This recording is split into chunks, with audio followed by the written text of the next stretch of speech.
What's up, Sierra? Always like how on YouTube, Botrex comes into the chat and says, Botrex has correctly joined the channel.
Okay.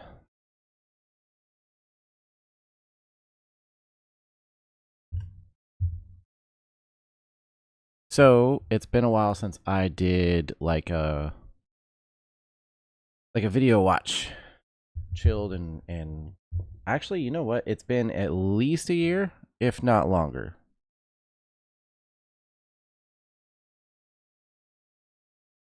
Possibly a couple years.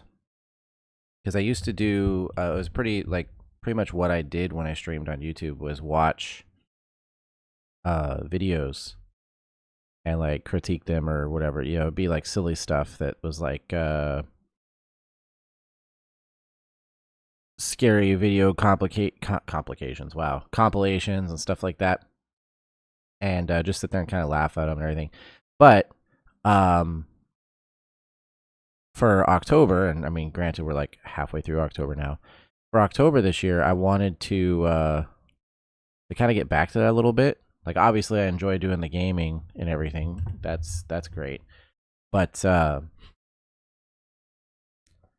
being able to like chill and watch a video and in this case, it's not one I'm like really here to critique or whatever, just kind of find interesting. But the Phoenix Lights, not a lot of people probably remember. Well, people of a certain age probably don't remember. But back in '97, there was, and they're gonna explain it in the video, I'm sure. Back in '97, there was this interesting incident that occurred over Arizona of some mysterious lights, and it was like a really big UFO deal for a couple days there. And anyways, there's always been those interesting the interesting stories that come out and interviews they'll do, all that kind of stuff. But apparently this guy, I've never seen his content before, So Weird with Patrick James.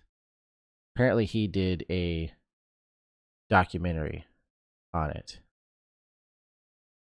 where he did a bunch of interviews and digging and stuff, and so I wanted to check that out. It looked pretty cool. Popped up in my like suggested videos. I watched like the first few minutes of it, I guess,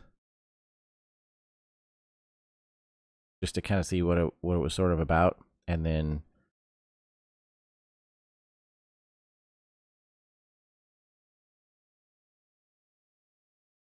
kind of save the rest for doing the stream. So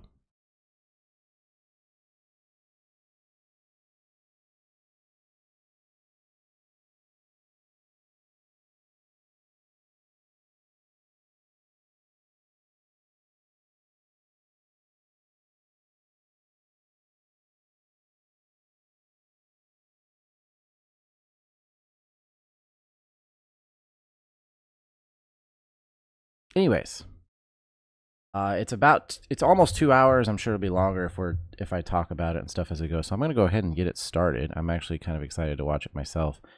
I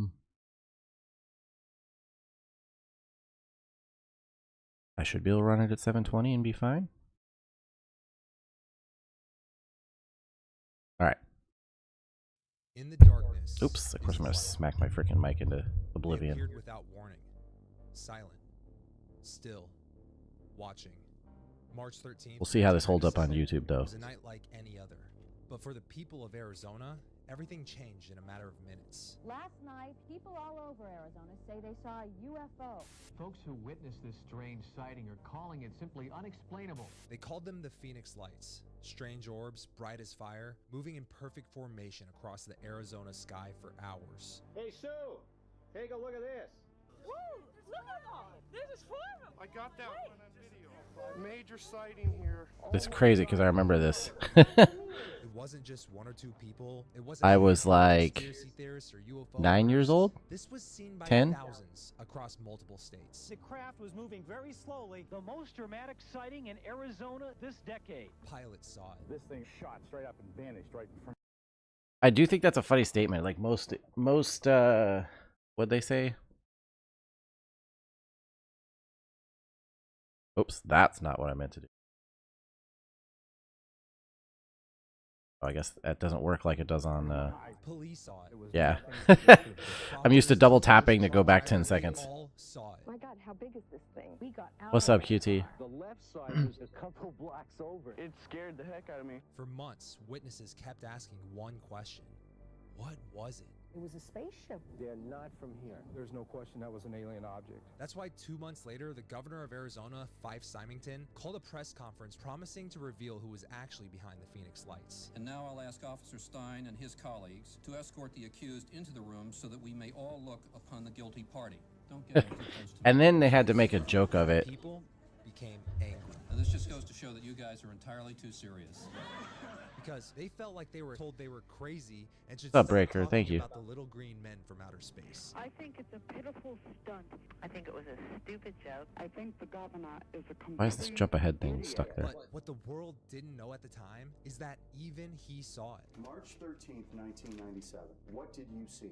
Well, I saw a huge craft come right over Squaw Peak. A confession he'd make over a decade later, leaving the actual witnesses of the event with an empty feeling that only somewhat resembled closure. I can definitively say that this craft did not resemble any man-made object that I'd ever seen. Since before his confession, Could you imagine the government tried to sitting on, reverse like, myths if he of actually people did that see what it, they actually sitting on it for saw 10 were years? just flares. For one night, the skies above Phoenix, Arizona became a stage for something we still can't explain. No radar blips, no official story that makes any sense. They say if you stare into the void long enough, it stares back. On March 13th, 1997, VHS tapes. someone stared back. Don't look up. They might still be watching. The Phoenix Lights, what they don't want you to know. Yeah, like I said, I was there. Not there. I was not in Arizona or Phoenix, but I was like 9, I think. I was like 9 years old when this happened. And I remember it being big news and everybody talking about it. And my family, my parents have always been more on the skeptical side with stuff. Actually, I want to test my volume level here.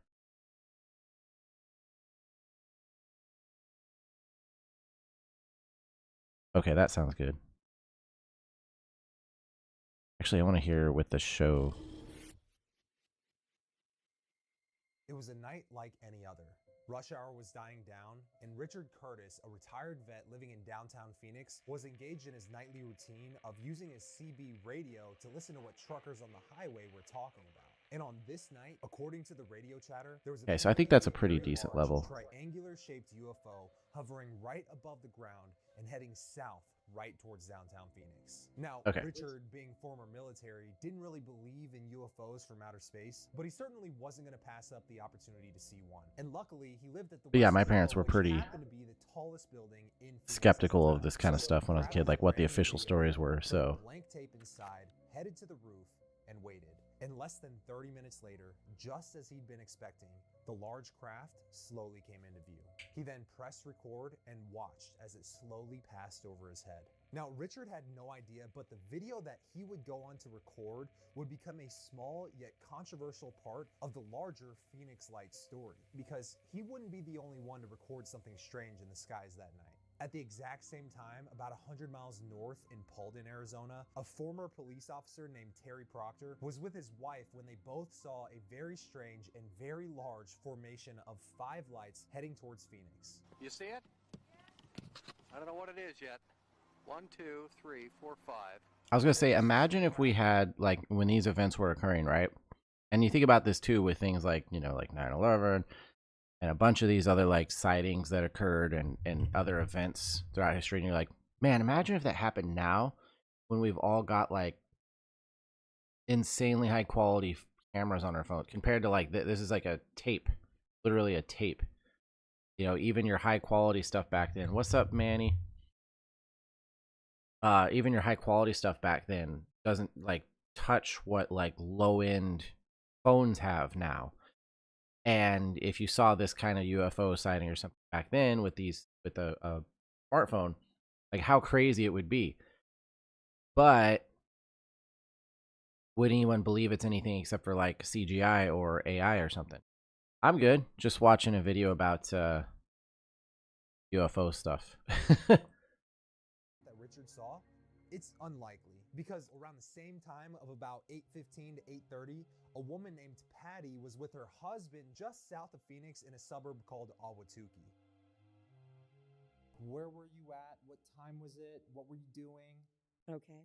I think so. Patty Ensign. It was March 13th, 1997. I live right at the base of South Mountain. Most people know South Mountain because they can see the antennas with the red flickering lights. As we turned onto the little road we live on, I'm looking and I go, do you see that? And what we're seeing are... This one in particular is the story back in 97 over Phoenix, Arizona. There was like a whole bunch of lights, in particular ones that looked like they were connected, like they were part of a ship or something, that all flew over Phoenix, Arizona, and like hundreds of people saw it, like completely, you know, independent of each other. And so this guy went and did like a documentary about it, you know, to kind of get all their stories and stuff. 7 lights flying in formation. A sight so breathtaking that without thinking, they pulled over and got out of the car just to watch. And as it's coming by us, my husband said, I think those are planes just flying in formation. I said, Denny, it can't be planes flying in formation because look, between the lights, it's blocking out all of the stars. And as it gets about right here to me, it kind of shifted a little bit.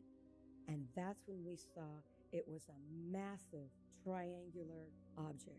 It was massive. It was very low to the ground, and everything around them became noticeably silent. It became so quiet. It was a calmness that came over us. We didn't say anything. We didn't move. We just stood there in awe. And then all of a sudden, we looked at each other and we said, whoa, did you see that? That's actually like how it always happens. I can't believe we just... An ex of mine and I saw some UFOs before, and that was like exactly how we responded. We just like looked at each other like, in the middle of the you saw that too, right? The doors are open, and now we're starting to laugh, and we're just in awe of what we felt together. Just out of pure curiosity, I asked her after our interview if she could draw for me what the UFO that she saw looked like, and this is the picture she sent me. So what you saw was a black triangle. Huge black triangle. Floating silently. A very interesting detail that stood out to me because of the next witness named David Parker, who ironically, at the exact same time that Patty was seeing this over South Mountain, had a sighting of his own that was much, much different. Hey, my name's David Parker. At the time I was working hospice. Normally I would get off about 7:30 at night, but the night nurse was a little bit late, so I probably didn't get off closer till 8 o'clock. Which ended up put me in the absolute best position I could have been to see the Phoenix lights. And he was driving down I-60, which at the time was under construction, so most of it was a dirt road. You were driving on top of dirt. Because of the construction, the whole freeway was dirt. And then on also, you got to keep in mind, was a mound of back then, when you had multiple people witness something and like start calling it in or start recording it or whatever, it was very different than now, because these people didn't have like cell phones and the internet everywhere. Like 1997, yes, the internet existed. Yes, cell phones existed, but it was nothing like now. The vast majority of people did not have a cell phone, right? They were just living their lives independently of everybody and everything else. And the vast majority of people did not have the internet, and if they did, it was just on some clunky computer like in their living room or office. So when these events occurred back then, and people were reporting it or calling it in or recording or something, right? They're all doing this like independent of each other. Nobody was like, not nobody, but people were not necessarily trying to be part of a hoax or a TikTok thing or something. It was a very different era and very different when it came to like access to that sort of thing. Dirt. I ended up going on top of it. And because I was now up on top of the overpass and on a mound of construction debris, I'm up in the air. I'm over rooftop high. And that's where you saw the craft? So I'm in my little truck, and I'm looking out the window, and there's all these lights coming towards me. And it looked like liquid fire coming out of the sky, like pools. That was the first thing you noticed? That's what I saw. And I got out of my truck, and then there's this magnificent, I'm going to guess a mile-wide craft floating gently in the sky coming towards me. Had the craft fallen There's down, that too, the fact that they all kind of basically described it exactly the same to each other without ever having I felt each confident other. I could hit it with a rock. So that was really low to the ground. That was real low. Where I was, at least, it was very, very low. Definitely not a plane height. No. Okay. And with the ambient light of Phoenix, the city lights kind of shining up, there's like a glow on the bottom of the craft. And I know so many other people saw a V. To me, it looked like a boomerang. You were about eye level with it. Yes. And just inside the tip of the left wing, I could see just a little bit up into the opening of the craft. It was like a canister. And out of that came this lava, and it was pouring down and glowing, and it would form like drips, and they would stop, and then the drip would go back up. And That is so crazy. Okay. So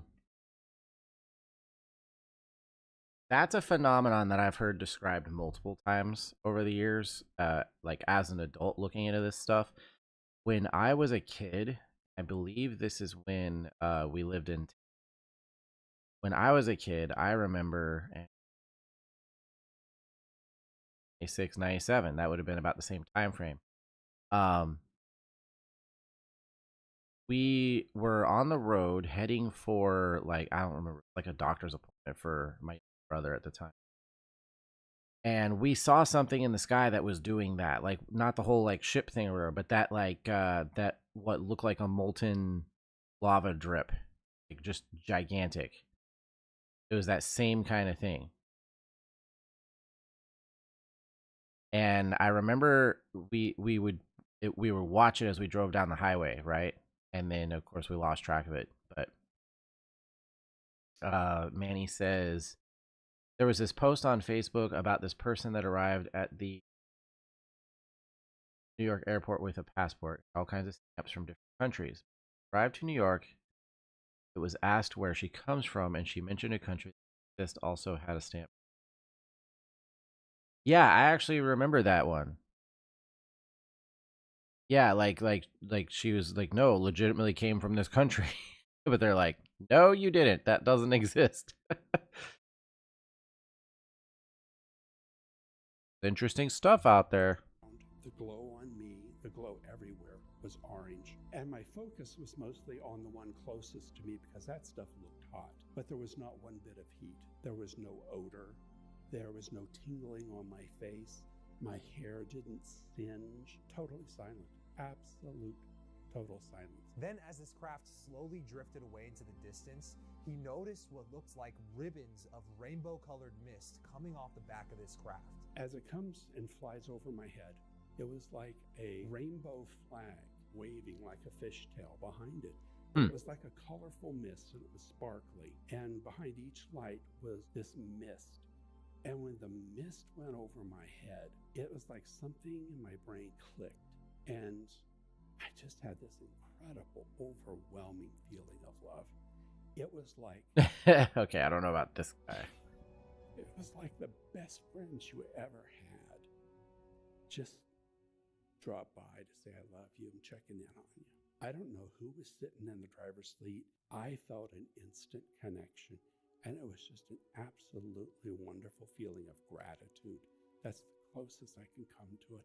Just pure unadulterated gratitude. See, there's the things that you say in your brain, and there's the things you say out loud.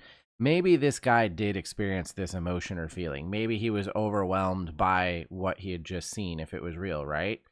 And so he's feeling this craziness, you know, like, holy crap, you know, like this rush of emotions, right?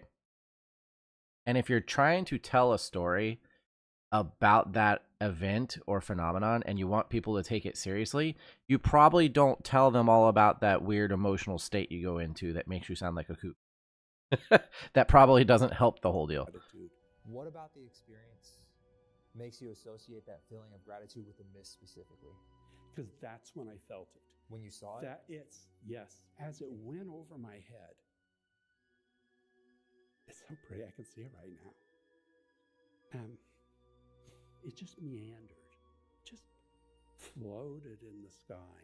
Now, if you haven't noticed already, around the same time, all over Arizona, people everywhere were seeing something in the skies that night. About what time? It would have been a little after 8. Approximately what time? 8:15, 8:30, something like that. 8:15, that's about exactly what we decided that we saw this craft. But hardly anybody could necessarily agree to seeing the same thing. I'm looking out my window and here comes this massive boomerang. But they're all seeing it from like different angles and distances and stuff. And it So was rounded. It wasn't pointed like this. It was in this V pattern of the 5 lights. There were 7 lights. It was more.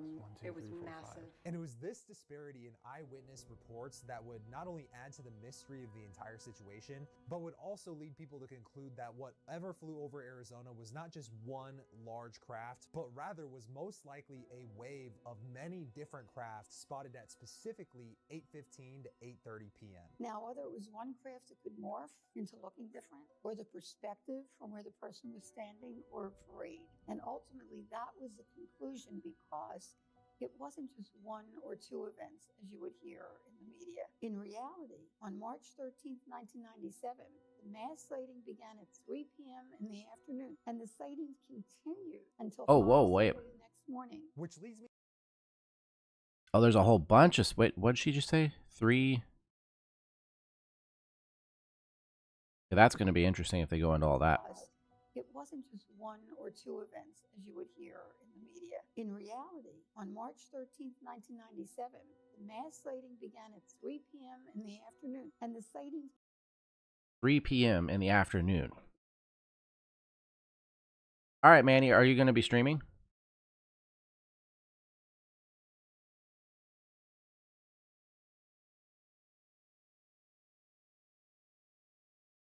Or are you just going to be playing?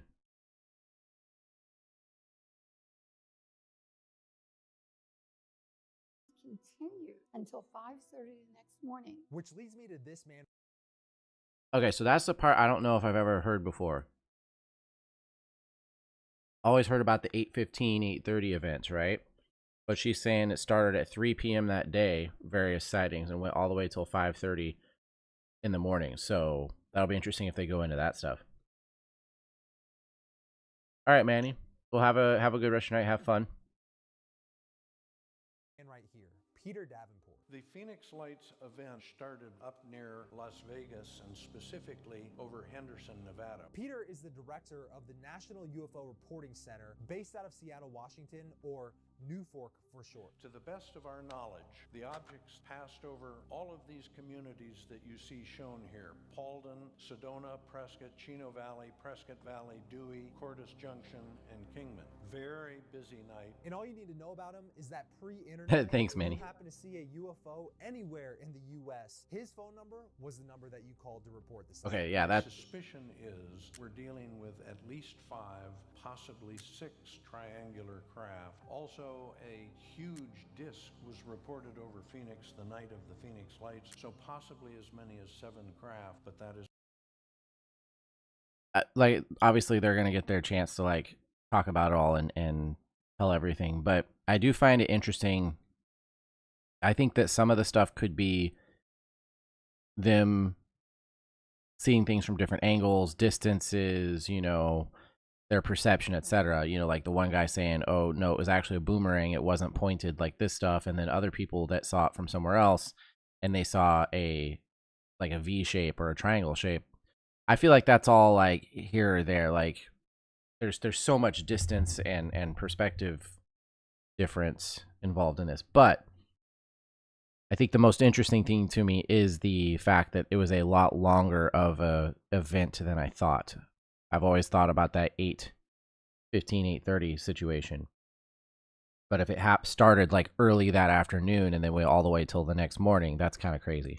an estimate. But on March 13th, 1997, when he got that first call around 8:30 p.m., it was from a former police officer named Terry in Paulden, Arizona. Yes, the same Terry that we met earlier who took this video. Unfortunately, the video For that era, that's a pretty good video. The objects in the formation are so small, they're very difficult to see. And it was that call that made Peter feel like something big was about to be happening in Arizona. Tonight includes some Art Bell. strange occurrences in Arizona. Here is Peter Davenport. Peter.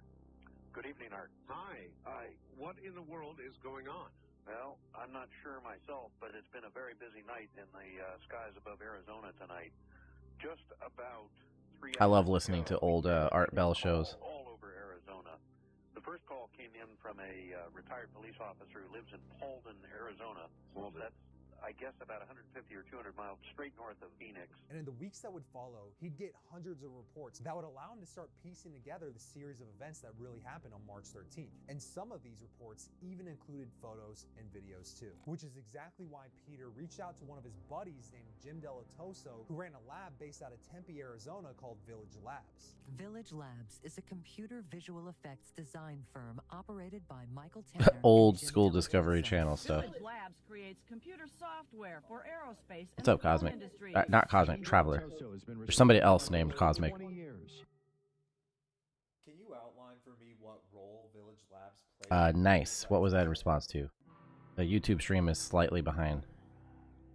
Before the Phoenix lights, I had been in the business of renting out scientific equipment, audio video equipment, so I had all this equipment. And since the late 70s, I could use my own gear to satisfy my personal interest in claims of the paranormal. So we analyzed the claims and yeah, so the thing that I was saying is this whole Phoenix Lights event, like obviously like that was 97, I was like 9 years old or whatever. I was aware of it, 8 or 9, I guess. It was in March, so I was probably like 8, 9. Anyways, I was aware of it. I remember it being a big deal. You know, it was on TV and everything. But all these years, I've only ever thought about the fact that I've always thought it was like, okay, the 8:15 to 8:30, you know, event where people saw the lights and all that stuff. The lady just a minute ago was saying that this event actually began at like 3 p.m. that day and was going on till like 5:30 a.m. the next morning. So I'm interested to see like the entire timeline of what was actually being reported and stuff. So we could reorganize them in a linear timeline, or we could look at the ones that were similar.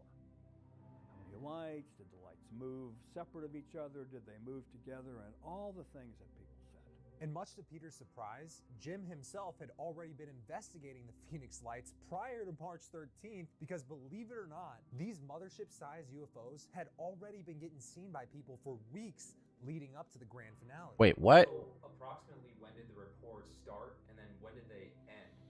One video started months before. Months? Like the Phoenix lights. Oh, shoot. Okay.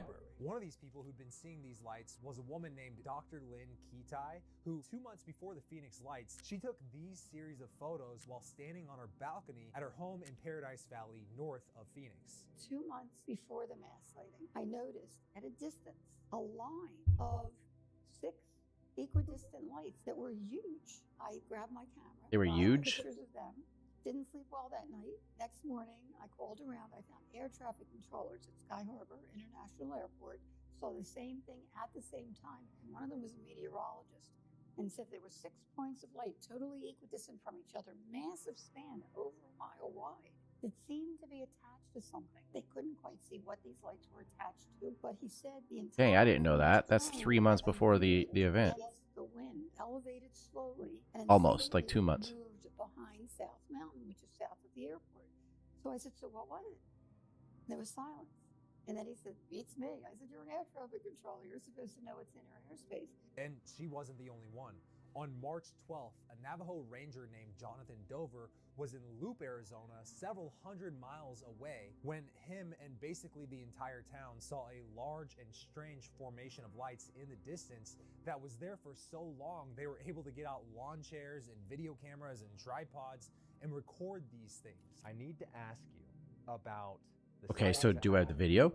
Arizona, about 2 weeks prior to the Phoenix Lights incident. What happened with that? What's that all about? Well, believe it or not, it wasn't 2 weeks before. Okay. What actually happened here happened the night before the Phoenix Lights. What Okay. happened is we're sitting here at the house, and my brother-in-law comes running in, and he says, triangle-shaped craft went over the house, and it was silent. So we went outside, and we watched these craft.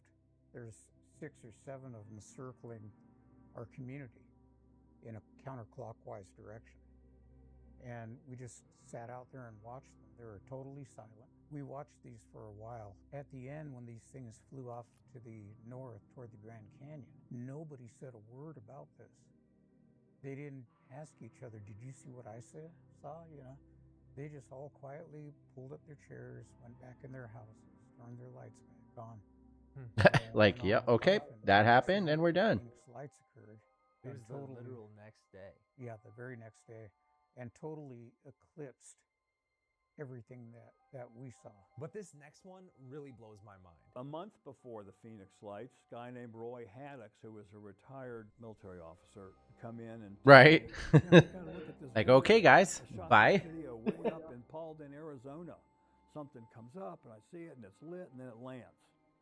Goes away. Because when I talked to Jim Delatoso of Village Labs, he told me about a guy named Colonel Roy Haddix, who had apparently recorded one of these craft from the Phoenix Lights several days before as well. I still have those videos. Okay, so that just makes the whole incident that much more interesting and cooler. I, for some reason, was not aware at all that stuff was happening prior to the day. Here, I can bring it up. He was a Green Beret colonel, by the way. He wasn't just a military officer. Is that better? Yes, I did ask him off camera if he was able to send me the video since he said that he still has it. He didn't really respond to that question, but he did the next best thing. This is Jim Delatoso. I just talked to Monty Haddix, and Monty came in with his dad. But yeah, the fact that there was stuff happening days, weeks, months before leading up to the event. Being in the car a number of times with his dad. So Monty could be very good to give an in-person interview about what he saw himself.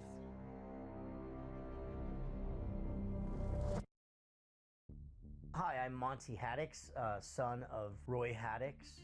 I came here today. I was asked to come and talk a little bit about the relationship that my father had with me, and also the night when everyone saw the lights in Phoenix over South Mountain. Now, according to Monty, his dad Roy was somewhat of a UFO whisperer. Roy was searching for extraterrestrial ships based on the fact that he had felt like he had some connection with either the technology of the craft or with maybe ETs themselves. And on a regular basis would schedule these sky watches to go out into the middle of nowhere to apparently try to summon these UFOs using meditation and consciousness practices. He used to do a trip where he would go up around Vegas and Kingman and Parker, and he would make like a loop, and he would drive out there. Sometimes he would camp out overnight and stay, and he was just stargazing. He was looking at the sky. Was he like channeling them or something?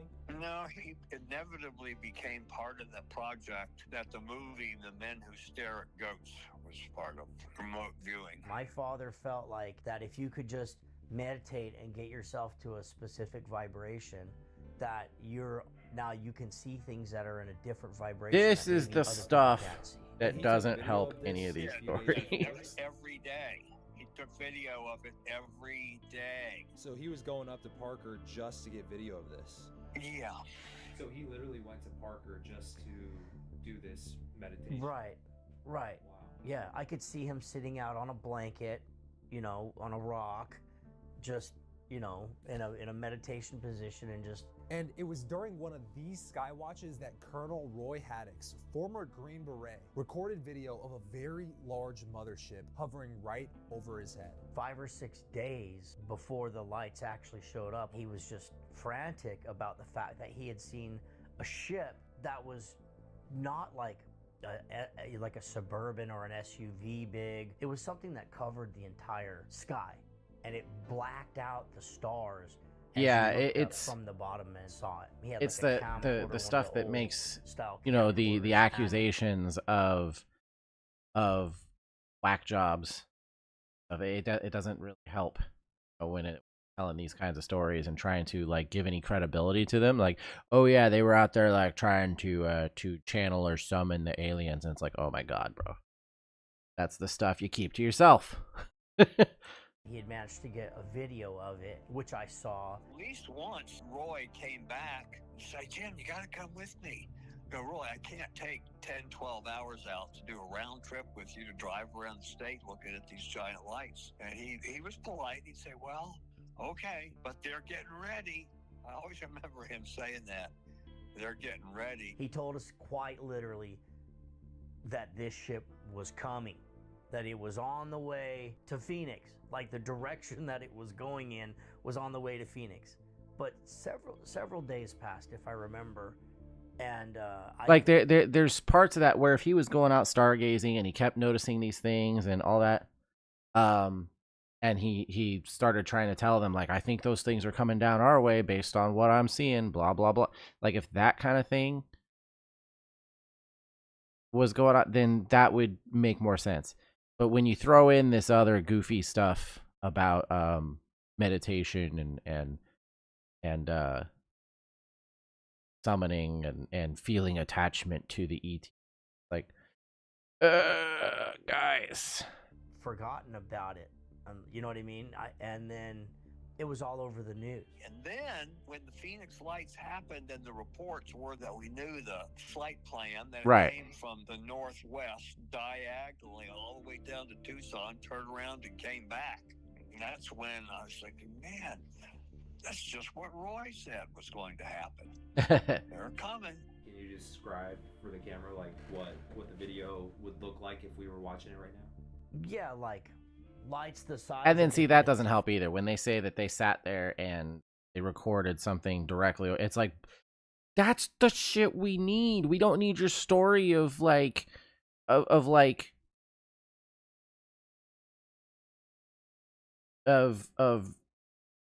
psychedelics and your connection to the stars.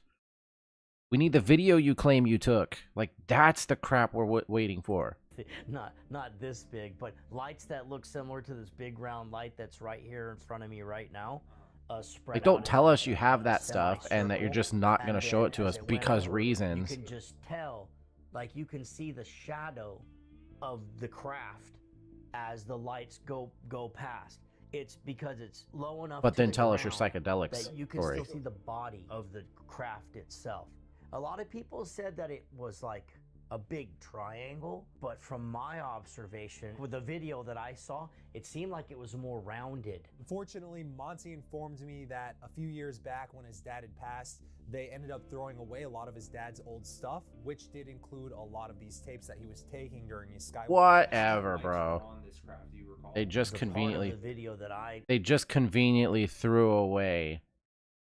I mean, like I said, I'm not doubting the story that they saw stuff, but don't tell me that you had the video and that you threw it out. Like, come on. As my dad went up into the sky, like world-altering type video, and you're just like, yeah, this is trash. 3 lights on that side. So I would say 6 lights, 7 lights, maybe if we to look at the other side. But he did say that he does remember his dad specifically giving one of these copies to Jim Delatoso at Village Labs. And then that was later given to a friend of ours named Jim, and I'm not sure exactly if, I'm sure he has it somewhere, that documentation somewhere. Monty said that Come on, man. thinks that all the tapes that his dad had were lost after he died. Did you say you had a copy of one Don't of those just tapes lose that. sitting around? Well, it's not sitting around, but I mean, it's yeah, I have it. I've seen it in the last 10 years in one of my boxes as I was going through them. I felt in a way like I hate meeting Jim was almost not an accident.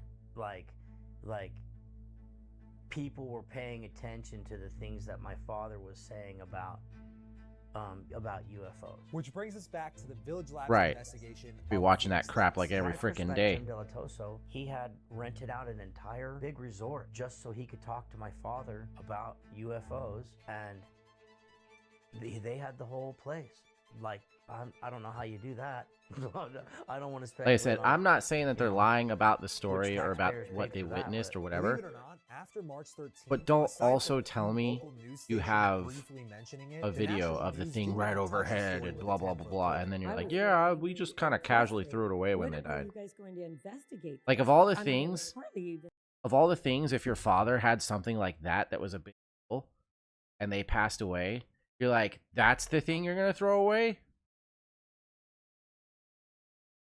In the news for, I don't know, what, 3 or 4 months? And since Village Labs already had a reputation for analyzing photos and videos of the paranormal, most of these witnesses who were desperately looking for an outlet for someone to understand what they went through and what they witnessed, they naturally started gravitating towards Village Labs. There was a great place we had back then called Village Labs, where we had town hall meetings with witnesses. Thanks for coming to the Phoenix Lights briefing number 4. Village Labs was kind of a watering hub and a meeting hole where people could exchange stories and talk to television reporters. I went to some...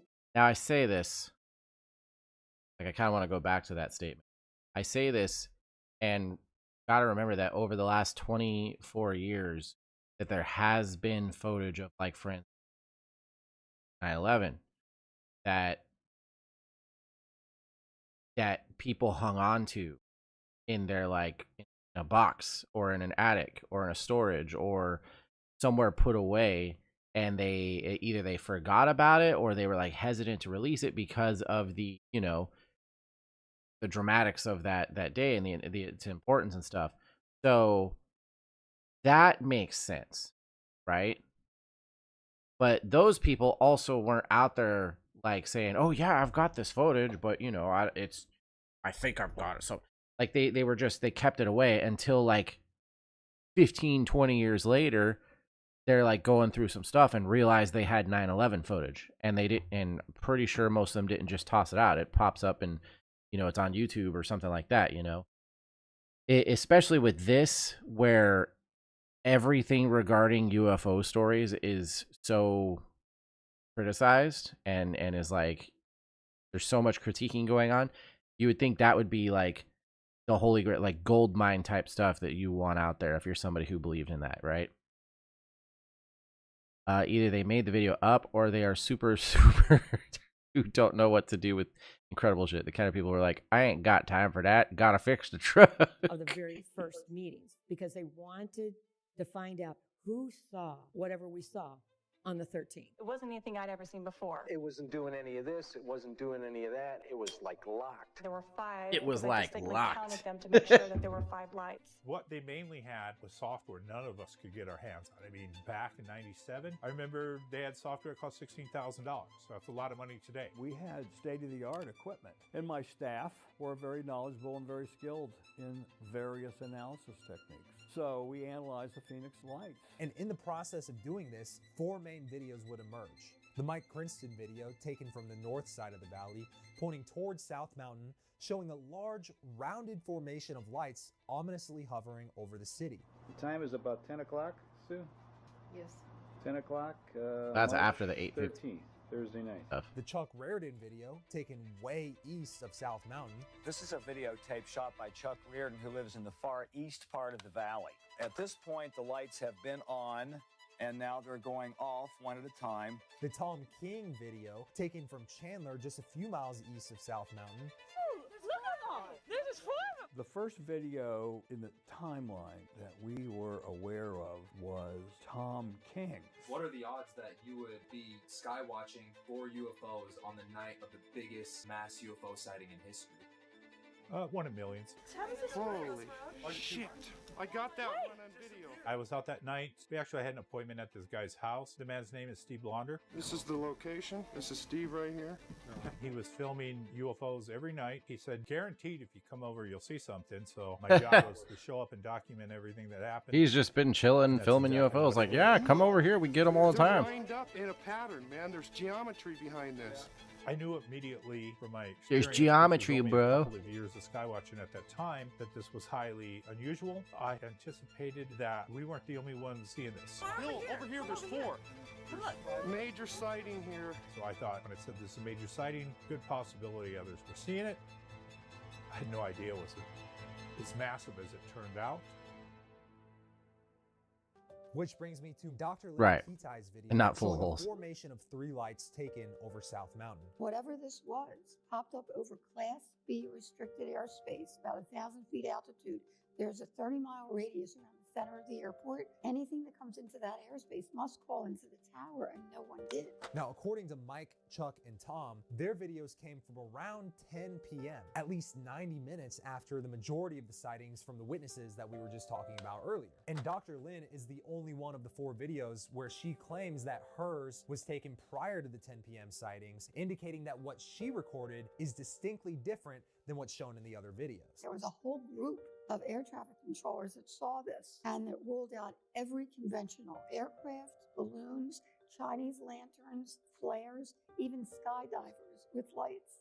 For me, we were dealing with it as, let's build the trajectory now of where the object started and what's its flight path. We could fill in, although we didn't have a witness at 8:51, we knew where it had been. So that's the trajectory. And Michael Tanner headed that team. We established this formation came in somewhere around 8 o'clock and left in the direction that it came somewhere around 10:30 that night. So we had a general timeline we were able to construct and a general flight path. But this is where the waters start to get muddy. Even a commercial airline pilot here at Sky Harbor Airport reported seeing the light. Sky Harbor might be the coolest name ever for an airport. That means that air traffic controllers I've been in there the too. tower should have picked the object up on their radar screens. And yet they say they saw nothing. If you remember, Peter Davenport from New Fork was basically spending the whole night of March 13th taking calls and writing down everything he possibly could from what the witnesses were telling him. I had been working from 7 p.m. to 3 a.m. that night, the night of the Phoenix Lights event. Like, I basically can't think there were papers everywhere of a People were name calling every 2 minutes, that would and be all I had cooler than time that to for an do was airport. scribble a Sky few Harbor. handwritten notes of what they had just seen, allegedly. Well, one of the witnesses, her name was Sue Watson. Sue Watson was near Camelback Mountain when she was with her children, and they saw some large craft that was so big it virtually blocked out the sky. My oldest daughter came running in and said, "You guys have got to come see this. It's coming over Camelback Mountain." And so we all went running out, and we ended up staying out there a while because it took quite a while to come over the mountain. Relative to Camelback Mountain from your vantage point, was it about as wide or wider than Camelback Mountain? It probably was way wider. Whoa. I want to just do a little shout out to Sue on just how high quality a witness she is. She's probably the first report I received. It was a huge aircraft, so we were under it for quite a while. How you long know? would you say if you had to guess?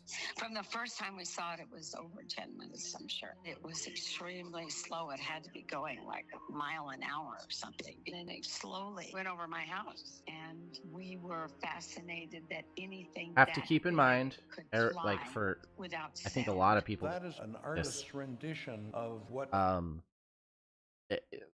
like they didn't have smartphones and cell phones and all that kind of stuff.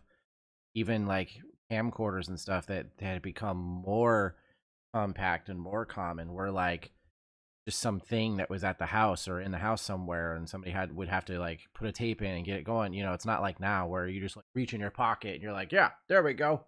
You know. And even then, yeah, or an old school camera like that, you know.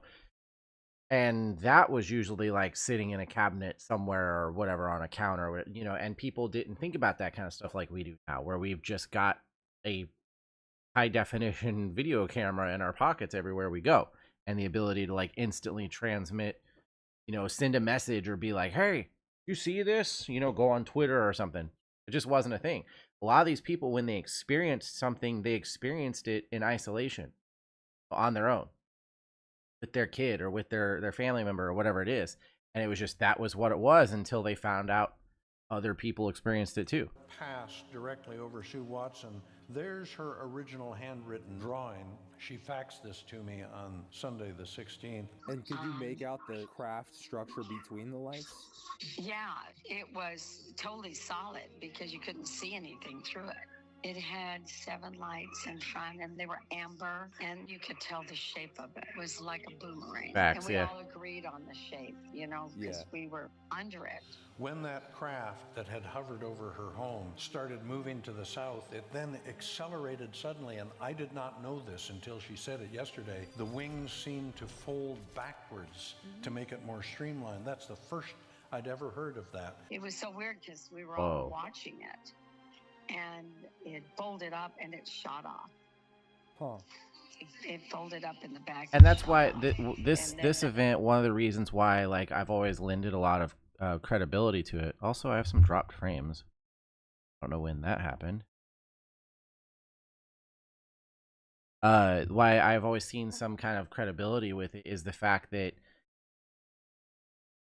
the people couldn't communicate the way we do. Imagine seeing that for real, and then most of the world doesn't know or believe. Yeah, exactly, right? And so it's for that reason a lot of people didn't even share their stories unless what's up, Princess Space Cowgirl? Unless they were calling in somewhere and reporting it, or calling, you know, law enforcement or something, you know. But yeah, it was a little different than now, in that, you know, you were seeing it on your own, and if nobody else saw it, then you might sound crazy. But like the fact that people weren't connected with social media or their, you know, communication devices like we are now, and yet so many people reported independently or had a story independently or had a video independently. Like, unless you put together some hell of an operation to create a crazy hoax like that, you know, it to me is a little bit more legitimate than now, you know, a lot of times.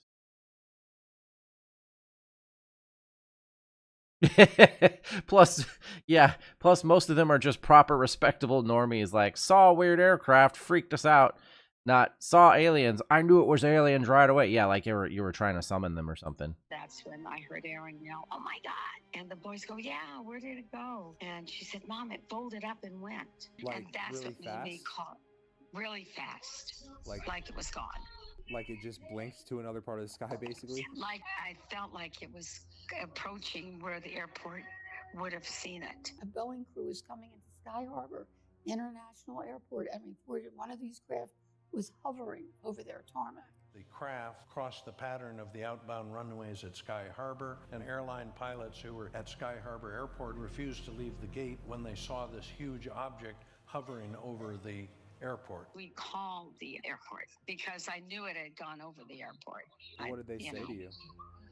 They said they didn't know what I was talking about. They gave me Peter Davenport's phone number as the place in the country where you report UFO sightings. That's kind of... How do you know this was a UFO? So as soon as Peter got off the phone with Sue, the first like, thing yeah, he call did this was guy. Call Luke Air Force Base to see what, if anything, they might know about all these UFOs that he's been hearing about over the skies of Arizona. I called Luke Air Force Base. I was directed to the switchboard. They're the ones who answered. I said, "I'm Peter Davenport. I'm the director of the National UFO Reporting Center. I have reports of very unusual events over Phoenix tonight, and I wonder if you could please put me in touch with the officer of the day." And that's when he met a gatekeeper. So he immediately knew something was off. And he said, "Well, I'm Staff Sergeant so-and-so." And I said, "Well, I'd like to speak to the officer of the day." And he said, "Mr. Davenport, I am the commander of Luke Air Force Base tonight." Now, any of you who've been in the military or have experience in that venue know that They don't put a sergeant in charge of a major Air Force base. So once he realized he was going to get nowhere with his military guy, he would go on to take calls for a few more hours, and right before he was going to go to bed for the day, he got one last call. Do you know if there was a military response to the Phoenix Lights? Well, most people have no idea that at 3 a.m., an alleged crewman called Peter Davenport. New Fork. Somewhat respectful for. Right, basically, yeah. Unlike the ones who basically, there's ones out there that are not very. He said that he received a phone call that same night from an airman from Luke Air Force Base to report that one of these craft was hovering right over central Phoenix, and he said jets were sent off to intercept and get gun camera film. I went to bed at about 0300 Friday morning. Thank heavens, I think the Lord intervened on my behalf. I forgot to turn the ringer off on the telephone, as I usually do at night when I go to bed.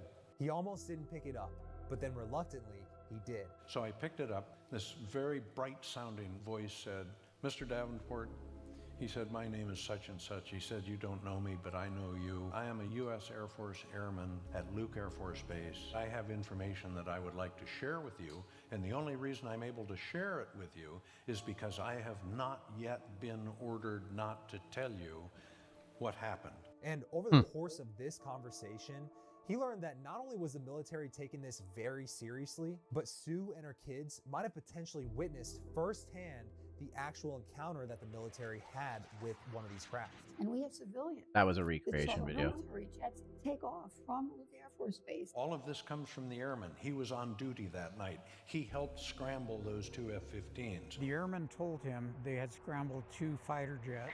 All hell broke loose, basically. From my understanding, at approximately 8:32, they encountered something over Phoenix, Arizona. They don't know what it was. You said it was around 8:30? 8:30ish, yeah. The planes were in the north part of the city going east. And it was 2 planes right next to each other? Yeah, it was definitely more than one. It was a couple of planes. My understanding is that she, or perhaps her 4 children, were witness to 2 airplanes coming from the north that were approaching the craft above her. But it wasn't like I was looking, where did the planes go? It's so funny because so the one guy, just to go back to the guy, and he sounded a little goofy toward the end of his story, but he was talking about how airman's name is redacted for obvious reasons, so he doesn't get in trouble for loose lips, but the organization typically has the info. Yeah, I mean, obviously, if he said my name is Airman whatever to the guy, you know, they probably recorded that info, but obviously are like not going to out him, you know. But like the one guy described when he was looking up at the thing, that coming out from like the ports where the light was or something was what seemed to be almost like, he said lava, but basically what he meant is like a magma type drop that he said would like come out of it for a minute or for a ways and then would get retracted back into the ship. And then he went on with this other goofy stuff. But it reminded me of when we were in Tennessee, Traveler. And like you were younger, of course, but again, this was like 96, 97, so around that same era. Let's see, I would have been like 9, you'd have been like 6. But like but when we were driving and there was that big like, yeah, the big like drop thing hanging from the sky. And it didn't make any sense. It wasn't the sun, it wasn't coming from a cloud or whatever, right? It was just like this big drop thing. And remember, as we were driving, like mom kept looking at it, right? Because dad wasn't with us at the time, he was working or something. We were headed to like a doctor's appointment for the younger one, and like she kept looking and like commenting on it. We were watching it and stuff. And remember, at some point there was actually like jets flying toward it. So that's whenever like they talk about the jets flying toward one of these things or intercepting it and stuff, I'm like, that's what I always think of.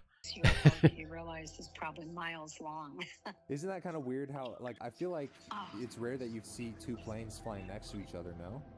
Oh, I don't even know. I do know we have Luke Air Force Base, so I didn't see. I wouldn't have even thought about that. His statement was that they followed this aircraft over the area of 7th Avenue and Indian School Road. It went on a straight line course heading towards Sky Harbor Airport. My window's actually open with the runways. Didn't they send someone out? Well, the Air Force says 7th Avenue and Indian School Road is where they intercepted it.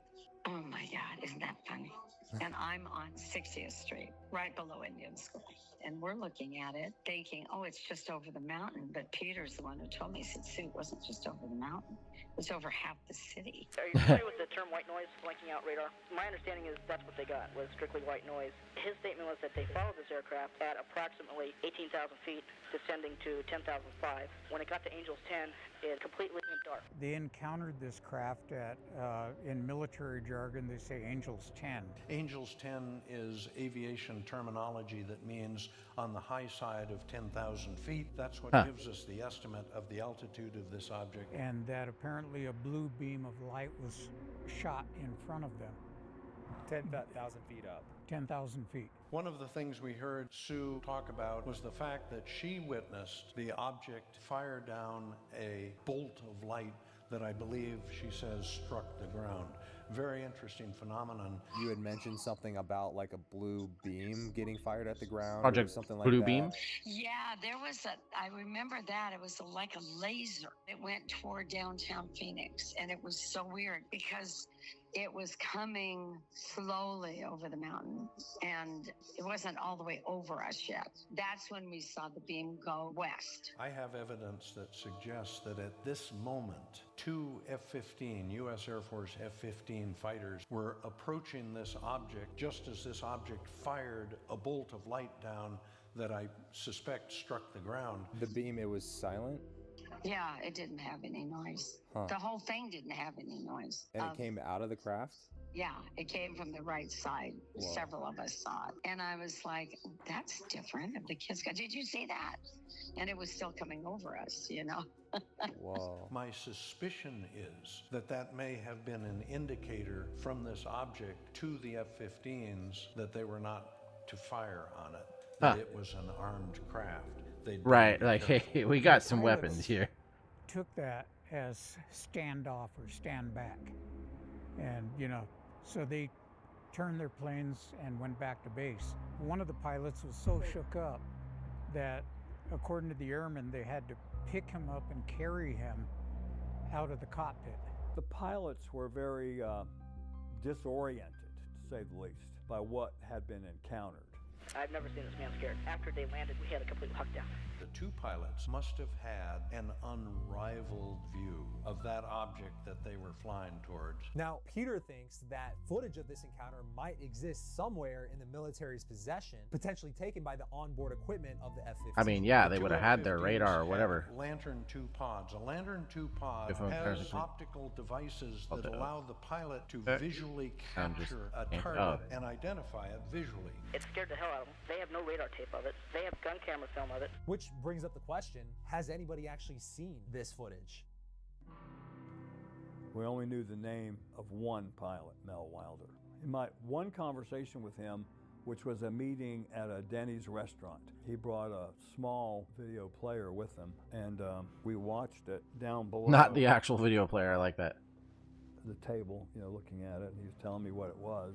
So he showed you the actual video from the craft that he was flying in approach to the whatever is above the sky? He showed me a video that it was probably a copy of the video that he had made. Yep, according to Jim Teletoso, the pilot's name was Mel Wilder, and using the help of Peter Davenport, he was able to arrange a meeting with this guy at a local diner. And this is the same guy who you said had to be lifted out of the cockpit that Peter Davenport was talking about? Peter Davenport thought that this was the same guy, yeah. Peter was the one that gave me the name, and I knew people that were contractors that were able to help me get in touch with him. He didn't know I was going to come to the restaurant and see him. So really, you had to find this guy. He wasn't seeking you out. That is correct. And apparently during that conversation, the pilot showed Jim under the table this exact video in question. He under the table? To coming in at an angle where he could see two lights, like the side of an object. He didn't say that. He saw two lights. And he went for the closest one coming in diagonally. He came up close to it, and as he got close enough that he was going to bank and go, that it accelerated it much faster than he did and disappeared. So the lights went off as he approached it. That's crazy because it's literally always like that. Like, and I know that there's always going to be people have heard things and their stories can be affected by other things they've seen in media or stories they've heard or whatever.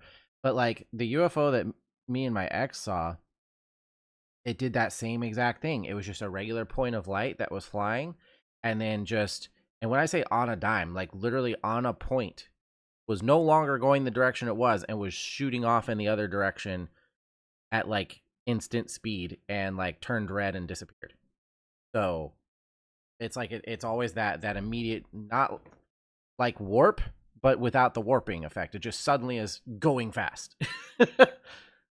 Moved a little bit and then went off. But little did everyone know at the time, this video would just be the tip of the iceberg, because the media, which had stayed silent for months, would finally break its silence when the government decided to make a statement of its own. Oh God. Jim Delatoso, president of Village Labs in Tempe, says he thinks the federal government... That's so funny. I recognize that name because over the years, you know, like back during this stuff and whenever we would watch documentaries on PBS and everything about these different things, like Jim Delatoso, that name, I just always remember that name. With the local government. We're reaching a What's up, Sierra? where Oh, I like your little emote. That's cool. A consolidated effort and an open swapping of information. On the morning of Friday, May 9th, Jim Delatoso was talking to a reporter who asked his opinion on why the government hasn't said anything about what was in the sky that night. And jokingly, he said to the reporter that if they had any hope of trying to get the government involved, their best bet would be to corner one of the politicians on their way to one of the city council meetings. I had a friend in from out of town that was a news segment producer, and I knew that there was going to be a city council meeting. So I suggested that she go down and find this person, this one, or this one. So she waited outside of the city hall building. She saw Frances coming up and walked up to her. Enter Councilwoman Frances Emma Barwood, who during 1997 Jim Delatoso. That's crazy. You hear that name and you're like, yeah, I know that name. Frances Emma Barwood. That night, I was driving north when it was going south, so I didn't know anything about it until after the event happened. And on the morning of May 9th, a reporter approached her as she was on her way to the city council meeting that morning. I was going to the next council meeting, and the reporter came up to me and said that I would be the one to talk to. And I said, about what? And she said about the object that flew over Phoenix on March 13th. That was kind of the first I heard of it. And He was like, Frances, what? agreed that she would find out more about it. Tell her later. So she brought it up that night in the city council meeting. I was on my way to the council meeting, and I decided that I would ask them about it, and I did. Kind of curious, especially since people are starting to ask more questions. I told them the reporter asked me, and I said, what happened? What was this object that went over? It was total silence. Thanks. Thank you. Councilman Peters. And it was like, this doesn't make any sense to me. Something big flew over Arizona that was an unidentified, humongous thing, and nobody's talking about it. Which seemed really strange to Frances, because to her that was a completely logical question, but for some reason it seemed like everybody else in the meeting knew something that she didn't, and they basically gave her the cold shoulder. It was astounding to me that they were told not to talk about it, and I kept thinking, why were they told not to talk? To this day, I don't know why they were told not to talk about it. Yeah. I mean, I find it interesting that everybody was told not to talk to you about it. It seems like everyone kind of got the memo. Why were you the only one who didn't get the memo? Considering she's one of them. I was told that if they felt that if they told me not to talk about it, that I would push it. But I did it anyway, because I'm a curious person. Something big happens, it's like you don't sit back and say, oh, well, that was that. The day this happened, Frances calls me up and tells me what she did with the reporter and at the city council. And she's looking for a response from me after she tells me what she just did. And I said, well, How bad could it be if you're just asking for the truth? It was interesting because there was one staff member that came to me after the council meeting and said, I'm not supposed to talk to you about this, but you need to know that something really big flew over Phoenix, and I hope you find out what it is. And unfortunately, she's like, yeah, that's what I found 2 out weeks randomly later, he today. passed away, so I could never ask any more about that. The next day, news of Frances Barwood's interest in UFOs hit the newspapers, and the media, who had stayed silent for months, had a field day with her reputation. Oh, but God. Despite what the newspapers were saying, the witnesses who were hungry for any updates finally had an outlet from someone in a position of power to listen to what they saw. There was a lot of people that called my office because they saw it on TV, the whole council meeting. By the end of the weekend, they had so many people calling. Her office filled up her phone, filled up all the other council people's phone.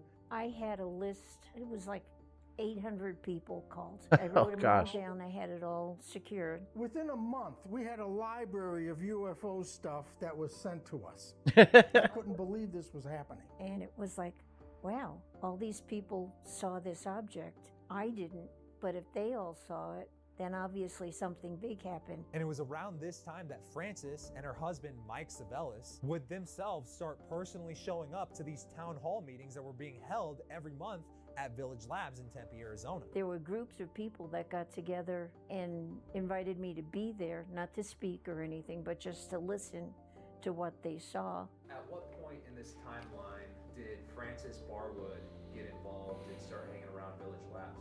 I wouldn't say she was hanging around Village Labs. She was very appointment driven. Then Mike came just to make sure that his wife wasn't. That's so crazy. So up until the point where she found out, the event had basically been ignored as witnesses tried to make it a thing, and the media was like, whatever. And then she asked about it, and because it was on TV, people saw it. You know, that the council, most of the time, those council meetings are on, like, well, back then on some UHF channel or something like that. And so the local media and stuff decide to spring on it and be like, look how goofy this councilwoman is asking about freaking UFOs or whatever. And but now it like opened the doorway for more info to get out. There was a place called Village Labs at the time. They're doing all the research on the lights, trying to figure out what kind of a vehicle this could be from the lights. He had a friend that did image analysis, forensic image analysis, that he brought with him to inspect our place and see if we really knew what we were doing. And what did Mike conclude? We passed the audition. He hired us to play band the next day. Hi, Bill. We're having a secret meeting. Okay, Jim. Mike, I guess, concluded that we were people in the know, at least about some things. We didn't even know there was a UFO society. Mike Savellis felt that joining up with Frances and us would be a good thing for both of us. Well, especially with local media. So local media back then, I feel like was a little more likely to like call out like their politicians, their local politicians and stuff. So maybe it's like they were being critical already of the, in their mind, the kooks who were trying to report some UFOs, like, oh, here we go, some stupid UFO people, or whatever, right? And then they see a councilwoman that's like brings that up, and they're like, don't you have better things to do, you know? But you know, then you start getting the footage and everything else starts to come out. Credibility to the fact that government people might be looking into it. There was people that came to some of the meetings that were also military, and the one lady came up to me, and they were standing in the back, and she was in uniform, and she said, you didn't hear this from me, but you're on the right track. And then she walked away, and it was like, what do I do with that? Former Phoenix City Councilwoman Frances Emma Barwood is the only city official to try to look into it. The whole thing doesn't make any sense to me. Not only the fact that it seems nobody wants to talk about this, nobody wants to deal with it. At the very least, we should look at it as a public safety issue. And if it is military, shame on them for coming over so low and risking so much. And then suddenly on June 18th, for whatever reason, front page USA Today article came out. And for the first time, people were hearing it outside of Arizona that we had this massive mass sighting here. That's how different things were. It took April, May, June, 3 months almost after the major event that got, the attention of like her, for instance. It took 3 months before national media was like, oh, hey, something happened in Arizona over Phoenix, one of the biggest cities in the country, versus now where it'd be like the second it occurs, it's online. It's so different, the timeline of events. That's part of what, when we talk about 9/11 changing everything, that's part of what it changed. Like, it became, everything is instant, reported and analyzed and stuff. It went viral. The next morning, it was on every national morning show. Peter Jennings, Dan Rather, you name it. Are we alone?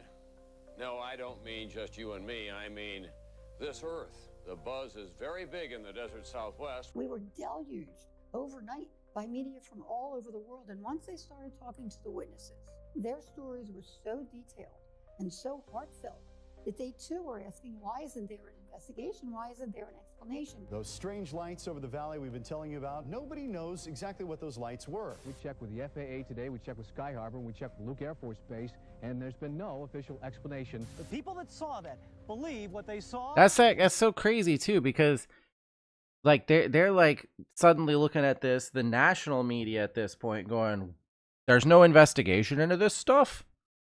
What's the official word? Like, what's going on down here? And they're actually pushing for something. It's an alien spacecraft. The very next day, the 19th, suddenly we get an announcement, public announcement, that then Governor Fife-Symington was calling an unscheduled press conference for that afternoon. Oh, God. Today, in a surprising move, Governor Symington got into the fray, announcing he was going to get to the bottom of the mystery. Now, Governor Symington himself has launched an official investigation. What were those lights up in the sky back in March? Today, the governor said he was going to find out. Fife-Symington came on and said that this event had happened with the lights, and he was going to put together an investigation and get to the bottom of it. Many of our citizens have been very disturbed by this.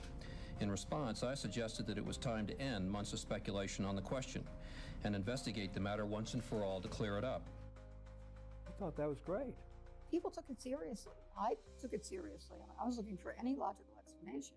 Fife-Symington would then go on to do something that nobody, even Francis, was expecting. I believe that a serious offense for anyone, human, space alien, or otherwise, to engage in mysterious activity in our nighttime skies. That is why I will personally ask that the perpetrator be prosecuted to the fullest for the havoc wrought on our entire community. He comes marching out one of his aides. Brings him over and says, well, the guilty party will come over and expose himself. And now I'll ask Officer Stein and his colleagues to escort the accused into the room so that we may all look upon the guilty party. Brings out his chief of staff, tall man with a giant rubber alien mask on. Don't get him too close to me, please. Now, this just goes to show that you guys are entirely too serious. Takes off his rubber mask and everybody goes, ha, ha, ha, ha. And what was promised to be a serious press conference with real answers turned out to be nothing but a practical joke. Which was really disconcerting, not only for the witnesses, but certainly parents. There were children that saw something 2-3 miles wide, and he's making a joke out of it. Everybody in town shows up, pens, pads, all at the ready, and it turned out to be a joke at the media's expense. You know, it's important to kind of at the media's expense. That's at the people who that witnessed it, making a joke out of them. For me, it wasn't a joke. Okay. Well, I'm going to be as polite as I can. I was really infuriated with the joke. I just hope I don't meet him face to face. How dare you do this and dismiss us like that? I just didn't have time for that kind of stuff. When you see something like that with 4 other people that are all pretty intelligent, and then you hear that and you see that silliness. A lot of people started laughing at me. Oh, that's what you saw. It's a guy in a rubber suit. Again, I'm not in a club. I don't read you up anything. I just know what I saw, and it was not something from this earth. First of all, if you knew Fife, he did not have a sense of humor like that.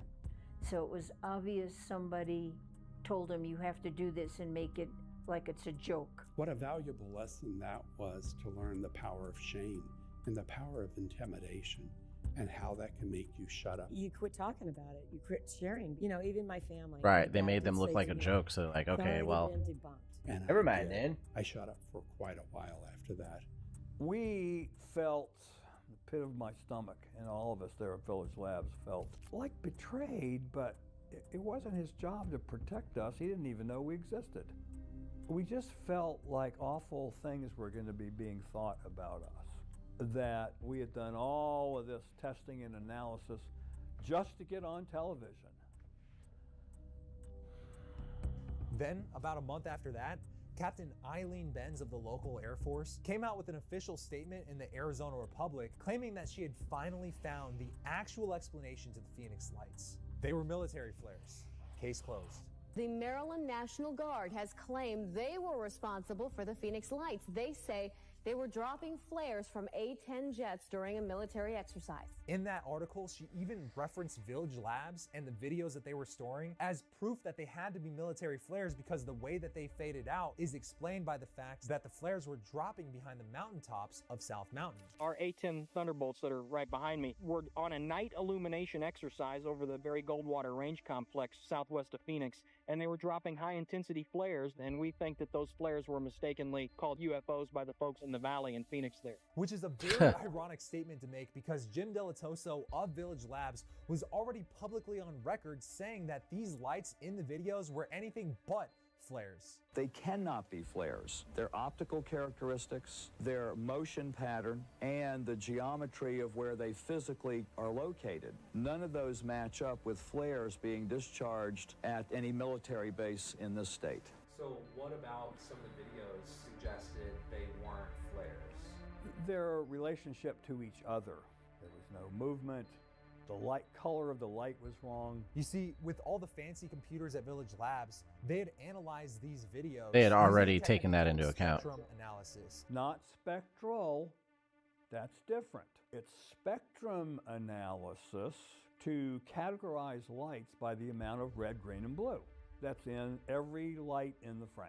Which essentially compared the unknown balls of light against other known balls of light already in their database. So we were matching images to see what they were in a database, like fingerprints. Got 1 million fingerprints in file. You get an unknown fingerprint, see if you get a match.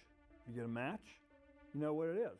If you don't get a match, let's see, what's that called? It's called an unknown. Jim Delatoso says the lights do not fit the spectrum profile of any known object, including flares. And in the Phoenix Lights videos, there was hundreds of lights on the ground, and airplanes and street lights and car lights that we had to categorize and index every single one of those. On this image, we have the flares. He's sitting there like, we fucking did so much work to make sure what these things were or were not, okay? You can't tell me they're flares. We already went over that. By a local news crew that went down to the gunnery range. And you can see up here the red, green, and blue components of this flare light form kind of a cluster. Now let's go over here and just look at another one of these lights and see if they have any characteristics that are similar. This is a really messy one. See, the red, green, and blue are way out of alignment. We analyzed all the different choices that it could be and came to the conclusion. The sound is like skipping for some reason. That it was very mysterious lights, not flares. We didn't know what it was. We knew what it wasn't. It wasn't flares way over there. Now let's go over to the light from the Black Country Gaming Moon Valley shot down here. Now the most obvious difference is that the light from the unknown shot by Mike Kristen is a clear wave shape where the components, red, green, and blue, are graphs that are right on top of each other. When we compare all the different light sources to each other, we find that only the unknown objects in all of the video have this purity of wave shape. All of those principles are applied to street lights and car lights and airplane lights and the Phoenix lights and flares, and comparing them all and say, well, what properties do each one of those have over time? over 10 seconds, over 2 minutes. These are the flares. These are the unknowns. If we look at the flares, they are the red.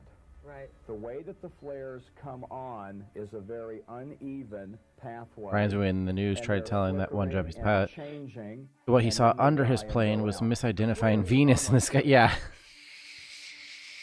So the graph looks like this. The Phoenix lights are a stair step.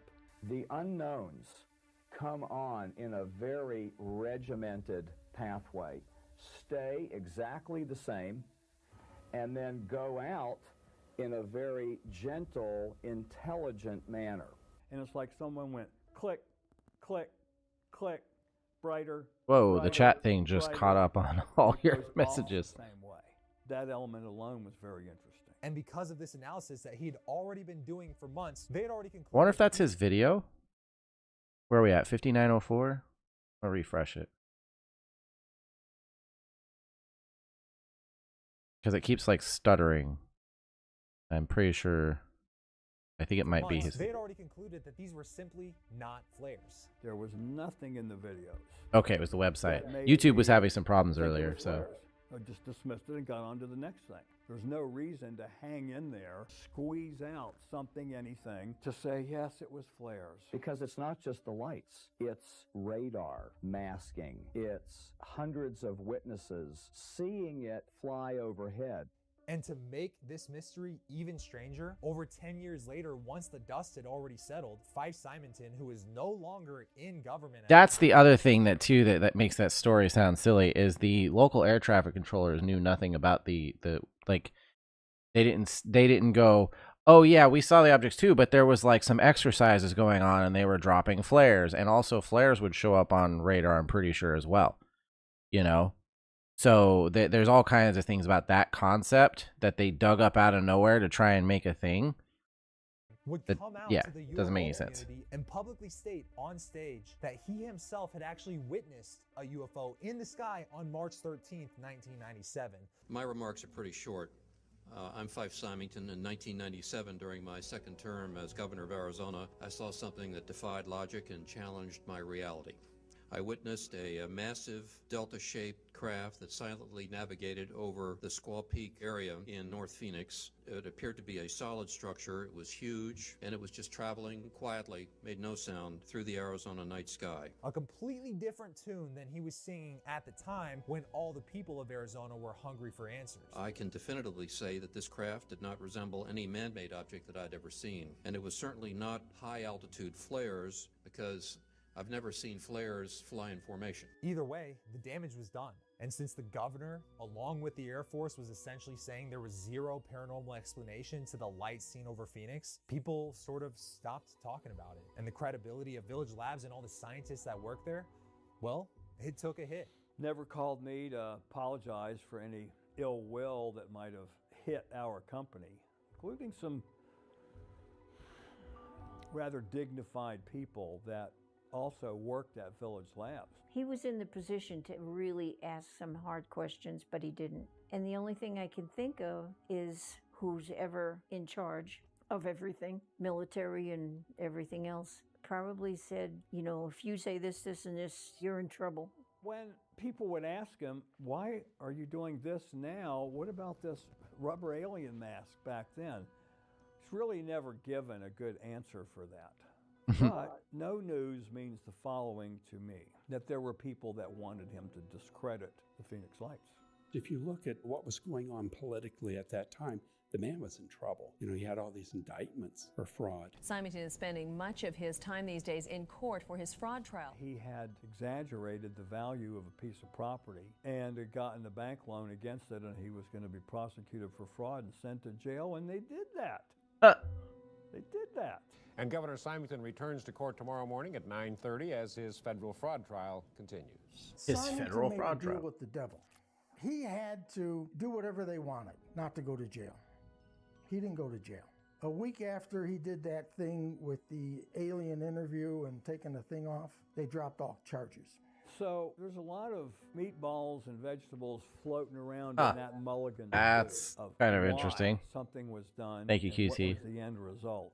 if that was even true, that he saw the Phoenix lights. My He seems chat like a box good enough is, like, fellow, behind. smart and capable, polite, honorable. But look at all this other yucky stuff that went on. If I was a witness and I did something like that to get off, it would weigh heavy on me. So it weighed heavy on him probably, and he had to clear it.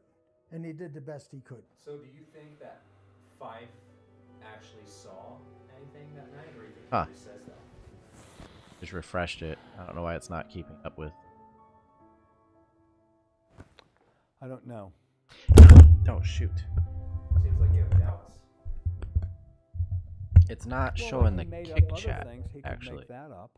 And as if this story couldn't already get any Huh. messier, the star witness, who would essentially break this case wide open, had yet to come forward. First on Fox tonight, the men in black get caught up in those strange lights over Phoenix. UFO investigators now claim that some video of the lights has mysteriously disappeared, taken by men in black, no less. It was the beginning of July when Francis Barwood would get a Interesting. call Yeah, from my a man kick named chat's Richard not Curtis. There was a man, Richard Curtis, who lived in the, I think it was Showing up in the Westwood chat Hall. box thing. It was a tall apartment complex in Phoenix. He apparently took some really good pictures. He called me and wanted to talk to me. Richard Curtis claims his home video is proof that this sighting was a huge flying craft. And he claims his video shows a solid object in the sky It is passing the Men in over his Black. home. He had CB equipment. He was listening, that was his hobby, listening to the truckers. So he heard that they were traveling south and they saw this big object going south. So he got his video camera and went out on the deck and saw it coming. What's up, Jay and he Sosa? Okay, it is videotaped showing up now. Okay. And he said it was absolutely unlike anything he's ever seen in his entire life. And he had the video. Curtis calls Phoenix Councilwoman Barwood to show her the footage. He had it on these two videotapes, and he asked me if I would like them. He said he took it on his deck. Was it like a really close video? Like He said he was right. It was right above him, and he got it like really good. What people don't understand, the footage that Richard Curtis took, the way he put it when he was talking to us on the phone, the reflection of downtown Phoenix lights reflected onto the vehicle. He saw structure on the vehicle. It wasn't just the lights. Huh. I saw the bottom of it as it went over the top of Phoenix. The lights of Phoenix lit up the bottom part of it, and it blocked out the clouds and the stars. Now, Francis was obviously interested in seeing this video that Richard Dang claims it. he took. And I talked to him, and I said, if you could, get the video that you took to my office, because it wasn't very far away from City Hall where he lived. And he said he would. Is this a solid craft or merely lights in an empty sky? What could be the conclusive evidence is now mysteriously missing. And then he called me again. It's funny and because the said, news would report "What did stuff you like think that of back. the That's video?" crazy. And I said, I never got the video. He waited 10 days before he called us and said, what did you think of the video? The first thing he asked us. And then he said, well, two men came here and said that, they were coming to pick up the video for you. And the first thing they asked him, and he told us this, is did you make copies? And he says, no, I haven't had time to make copies yet, but I got 2 tapes because one ran out and I had to go to the second tape. Man. He said, that's okay, we'll make the copies for you. And I said, I don't have 2 men working in my office. I don't know who they were. We didn't get to see it because it never came to us, because Francis at the time didn't have any men working in her office. It was all women. I have no idea who these 2 men were, since I have just females working in my office. So it's just absolutely puzzling to me. So, did you get a description of what the 2 men looked like from him? He said, yeah. And from the manager of the Westwood Ho and the one who was with him when they came in, it was 120 degrees out in Phoenix. They pulled up in a black car. They said they got out, they had black suits on and black hats. Not They actual looked footage, identical. but And he said they came in and asked for Richard Curtis. They were all dressed in black suits, and they had the black hats and sunglasses. And they asked me if I had tapes for City Councilwoman Barwood. And he said they couldn't understand how they could be dressed in black regular business suits and hats in the weather. that was hotter than hot. And they told him where Richard Curtis's, room was, and that was that. And I said, yeah, they're laying right here. And they said, well, we stopped by to pick them up. I said, oh, great. And I just handed it to them. So, I mean, what you described to me sounds like the classic Men in Black. I mean, is that what they were? I don't know. It does sound like that, doesn't it? And the way they said it, they were identical. They looked like just total identical. And it's like, this is getting creepier and creepier. Which brings up the question, where is Richard Curtis today? He ended up actually being on television talking about it. And then that's when the manager said they came with an ambulance and said that he was really sick, and they took him, and then he disappeared, and nobody's seen him or heard from him ever again. When you What say the heck? He was never seen again, what do you mean by that? The people at the Westwood Ho said they came and took him. They don't know where they took him, but he never came back for his things or anything. They have no idea nobody knows what happened to him. So just so I understand, they showed up twice. Once for the tape and once for him. Yeah. And well, I don't know what, they said they had an ambulance come for him, that he was really sick. What the Westwood Ho was, I don't know if it still is, was for retired military. And people always think about Men in Black, the movies, which are cool movies, but are completely based off the concept that has existed forever of the Men in Black who would appear around these types of events. And Richard was handicapped in some way, I don't know what. But they came to get him. They said he was sick, and they took him away in an ambulance and never came back. did you ever try to track him down? Nobody knows what happened. But the real reason Frances was so shaken up by this news was that her and her husband could not figure out for the life of them how anybody would know that this guy had just told her about this tape, and then within a day had gone over to this guy's place to get that tape. All her lines could be tapped. Listening in on a phone call and one of them tapes. I figured, is my phone line tapped? So I called a friend who knew someone who could check out my phone line. We swept the house half a dozen times. Couldn't find a bug anywhere. And I was certain something was going on, because there was no way people could know what was going on the phone. And the man who checked it out said, I am not coming in your house. Your phone is tapped, and it's a federal tap. And he wouldn't come into the house. Once he figured out that it was down at the switchgear downtown, the main switch for the phone company was the one that had the tap on the line. And from that point on, he said, I'm not out of here. This is a government tap. And he left. And it's like, so no matter what I say on the phone, they're listening to me? Nothing made sense. And to make matters even worse, all the records that Frances Barwood had regarding the Phoenix Lights, it was all being stored at Village Labs in a safe. And shortly after they discovered this federal wiretap, Village Labs was broken into. And the only thing that was taken was every one of her records. Everything gets put into the safe at Village Lab. Everything that was conducted with witnesses, names, phone numbers, all gets in one place. Nobody makes copies. Hey. Everything in Village Labs got stolen. Unfortunately, my list disappeared, and it was like, what happened to my list? They collected everything that had any substance to the Phoenix Lights, so that there was nothing of any real substance except for the people that are witnesses coming forth. The fact that they collected everything so that nobody has any proof, that wouldn't all take place unless there was something they wanted to cover up. Now, I've got to admit, when I first heard this Richard Curtis story directly from Frances, I had no idea what to make of it.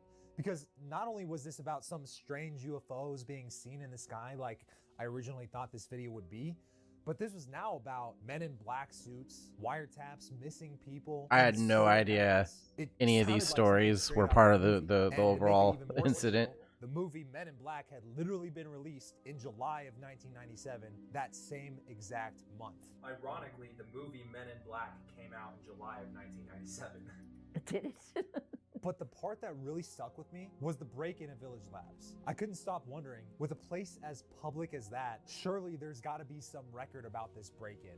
And if there was a record about it, I was curious to know what those records would say.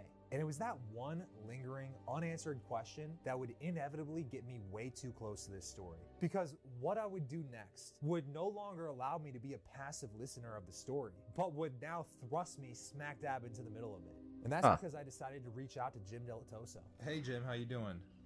Good, all is well. Now, before I'd met Jim, I had heard from several sources that for the most part, he'd try to stay out of the public eye for the last, 10 to 15 years and hadn't really done too many interviews. I wasn't quite clear on why, so when I did get connected to him, I decided to proceed with caution. So about the Phoenix Lights, what's the framework of the documentary that you're doing? Interview witnesses and then build some conclusion at the end? Well, I don't know that I'd necessarily say I'm building any conclusions. Basically, I've been making content telling a lot of these stories that to people who have been in the UFO community for a number of years, it's like the back of their hand, but people my age and even younger, these are fresh stories to them, and so I'm kind of just that was something that I was interested to know. Like, obviously he's a younger guy, but I was thinking about that. I'm like, these are stories that many people like. I was like, yeah, like the Phoenix Lights, everybody knows about that. And I was like, well, everybody over a certain age knows about that. So having a video like this come out to actually like talk about is actually pretty cool, because it would expose potentially like people had never heard about this stuff and give them a story that they can learn about that, like I was saying, is before like our modern era, like the post 2000s, where everybody's got the smartphone, the camera, internet, AI, social media. Like this was the way events played out before all that, right? The slowness of the news, the fact that each person in some ways, I think, are a little bit more credible because they weren't connected, because each person just kind of experienced a thing and then told the story. And then it was like, all their stories are pretty similar. Look, these multiple different videos all capturing the same event from different angles and all this kind of stuff. And it was harder to like pass something like, obviously there's been hoaxes forever, right? But when you have that many independent stories and independent like footage and videos and stuff that all line up so well with each other outside like little details that, in the dark skies of Phoenix, it'd be pretty easy to have like somebody see more of a boomerang versus someone seeing a V. That's pretty similar concepts.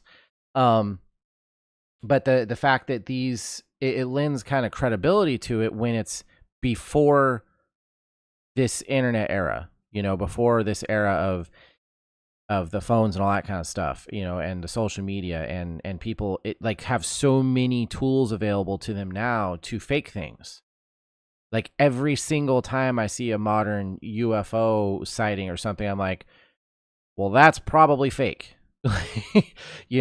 unless you have like some kind of crazy sighting by hundreds or thousands of people, and there's like so many different ways that it's shown. Like, I see anything, I'm like, well, that's somebody could create that crap on their phone now. It was a little bit different back then. So it's kind of cool to see a documentary go into that from somebody who's younger and trying to learn about it themselves and possibly expose people now to like, hey, this stuff's been happening forever and it wasn't always this easy to make it fake, story in a way that hasn't been done for a long time. And after our first call, we linked up for our interview the very next day, where I basically asked him every question I could think of for damn near 2 hours. And when I finally got to the part that involved Francis Barwood, the Men in Black, and a supposed break-in at his lab, he sat up, took a deep breath, and shocked me with his answer. I've never heard that story.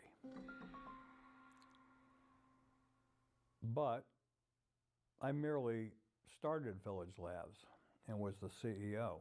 I don't know every single thing that went on there. So you have no memory of a break? I could make a UFO video in 5 minutes. Take a pic outside, put it in Grok, generate a video. Yeah. Or like put some kind of like there's just apps on your phone. You could insert something and try and make it look real. Like there's so many different things you could do.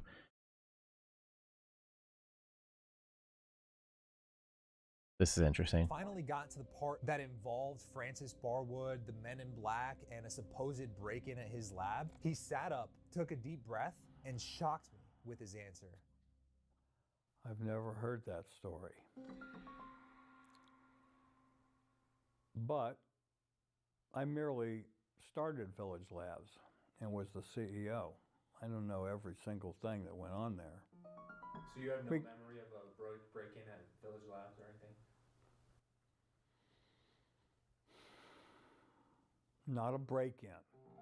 We did government contracts. We had security clearances. If somebody wanted stuff that we'd had, they'd just come and ask me. Not only did Jim say that he didn't remember this break-in at Village Labs, but he kind of also dismissed the Richard Curtis story altogether. I'd heard things about Richard Curtis before. We kept hearing about, yeah, this guy Richard has this tape and he's going to bring it down. And I hadn't heard it was the Westward Ho. I had heard it was that he was living in his camper. He then went on to explain that if Francis Barwood did store any records at Village Labs, Interesting. it likely would have been handled by a guy named Michael Tanner, who was one of Jim's colleagues at Village Labs at the time. Do you remember if Francis was actually storing any records or recordings of phone calls she was getting or anything like that at Village Labs?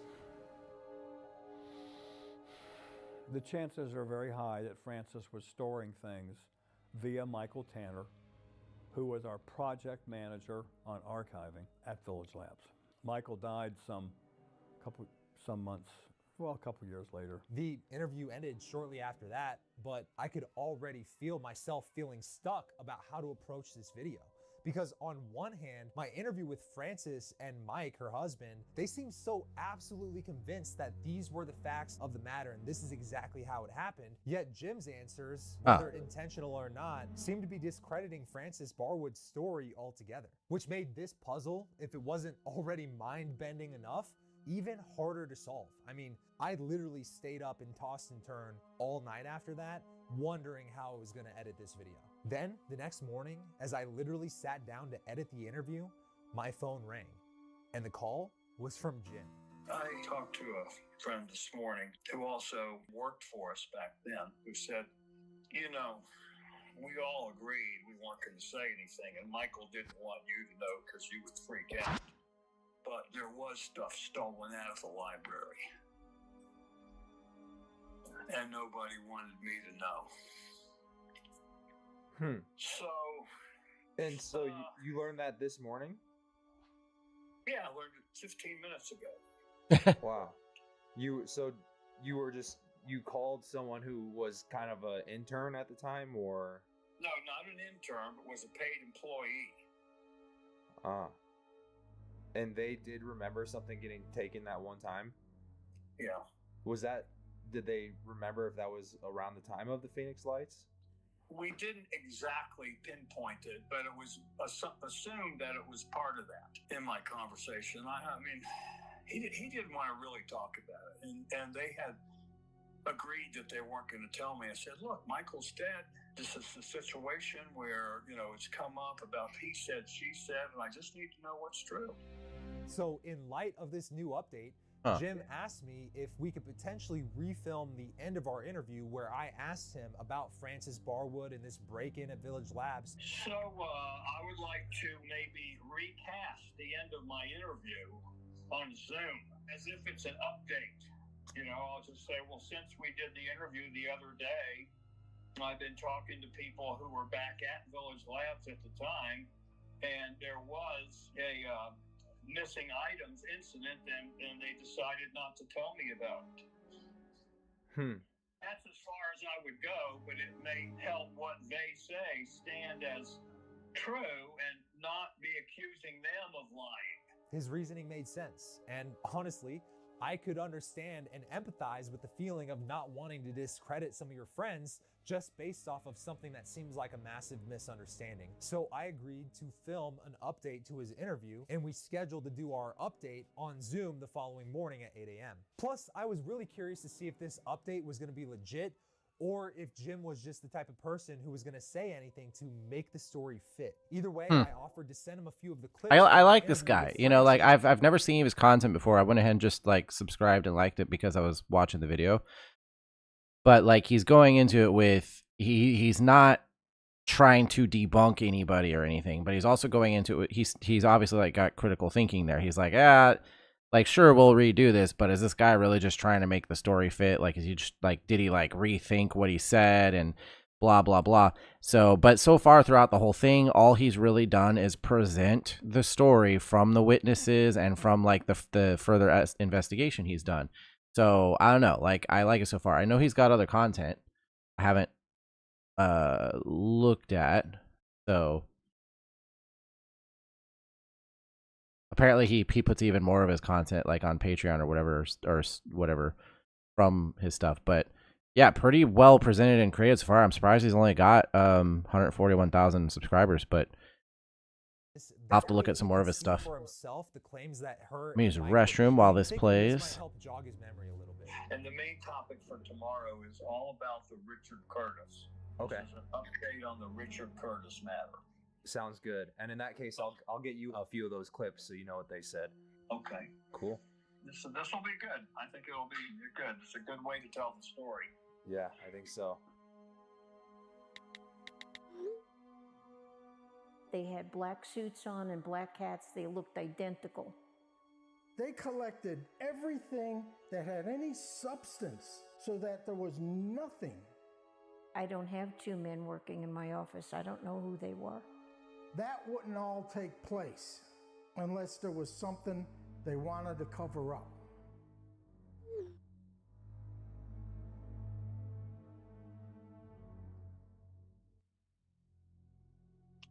Jim Delatoso here. I'm going to get some information about Richard Curtis and about who told who that he lived there, was visited by men in black, that he was rushed away in an ambulance and never came back. Who told whom? Who from our side, if there's a us and a them, said that the materials had been stolen from Village Labs? Where did all that start and when was it told? Okay, so I'll do that today. Luckily, I didn't have to wait long because the following morning, Jim called Francis to get to the bottom of this. So obviously I asked him, how did the conversation go? And he told me basically he asked her 3 questions. 1, who was it that went down to the Westward Ho to get the statements? I like how they call it the Westward Ho.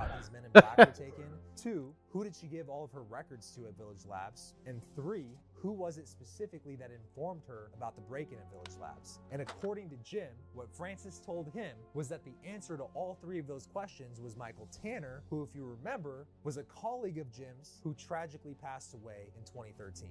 And I'll be honest, when I heard this, I was a little bit happy because finally something between what Francis is saying and what Jim is saying is starting to line up. But I did find it awfully convenient for all the loose ends of this Men in Black and Richard Curtis story seemed to fall onto the one guy who wasn't even around to defend himself, let alone offer up his side of the story. And that's when Jim said something that really stuck with me. You know, the Man in Black would stop fucking wearing black.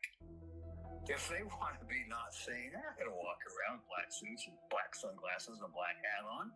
I mean, if you did something and you wanted to remain low-key and not seen, would you wear black sunglasses, a black hat, a black suit, and a black tie? That's a good point. What would you wear? Wouldn't wear that. And when you got one guy, let alone 2 guys, dressed like the Men in Black, people stop and go, wow, look at that. Yeah. A whole lot of it speaks of one guy, Richard, making stuff up and then just wants to be on television. Okay. So are you saying that you believe maybe Francis was misled by a guy named Richard Curtis who was probably just bullshitting her? Possibly. That's the highest likelihood to me. Now he's vanished and now he's gone. And I mean, so they took a guy away because he had shot 8mm VHS video of lights? That's enough to kidnap somebody or to hurt him?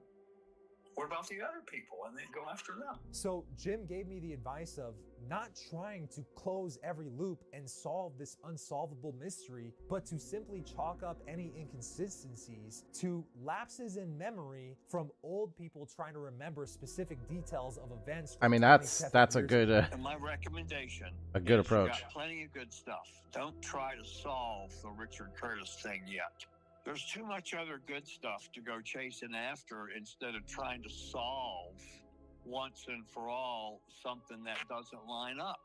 And think that, okay, I'll get one other answer, and then the Richard Curtis thing will all of a sudden all be true. It's never gonna all be true. And there isn't anything other than him showing up at your house with that tape, saying, okay, here I am, here's the tape, let's watch it. And I'll be honest, at first, I thought he had a point, and I really was seriously considering his advice. But something in my gut just didn't seem right about it. Because if Richard Curtis was a hoaxer and the whole story was made up, and let's even say that the Village Labs break-in never occurred, then how would that explain the federal wiretap? So I literally texted Jim this question after a call, and he told me that if there was a federal wiretap, then it most likely was not in relation to the Phoenix Lights. But how could he know that? So interesting. Why don't I just call Francis myself? It's That's interestinger So I got why a does it couple of keep interesting updating and developments reposting because I was everything on the literally screen? That's weird. with Francis when you called. Yeah. I was Something's wrong with it. I was I'll have to thinking look into it myself, after why the don't I stream. just call her my own damn self and just see what she says.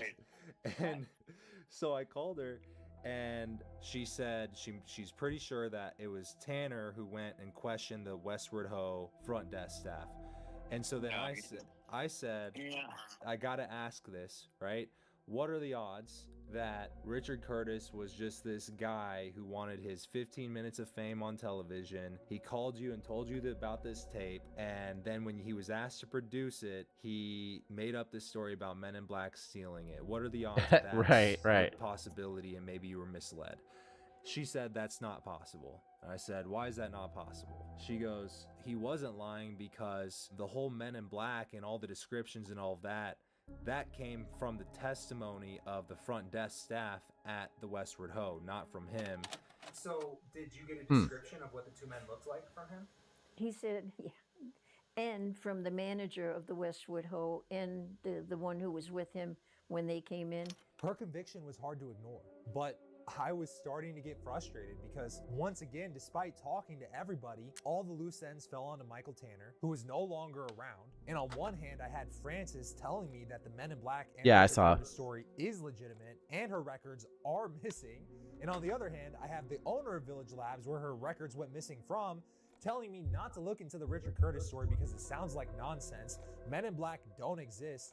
And he has no memory of any break-in at his lab involving Francis Barwood's records. I've never had anyone from the Men in Black or the Men in Crack or the Pink Ladies or whatever come to any of my facilities ever and say, don't do this, you can't do that, give us that stuff. But then, that night, my world was utterly shattered when I happened to stumble upon an old radio interview from Art Bell's radio show that was dated July 28th, 1997. The same month, Men in Black were spotted at the Westward Ho taking Richard Curtis's tape. And we'll be right back with Jim Delatoso, who apparently has had a visit regarding the lights in Phoenix. You're listening to Art Bell. Interesting. From July 28th, 1997. And on this radio interview was none other than Jim Delatoso himself talking about how 3 Men in Black had just visited him at Village Labs. I can't even make this up.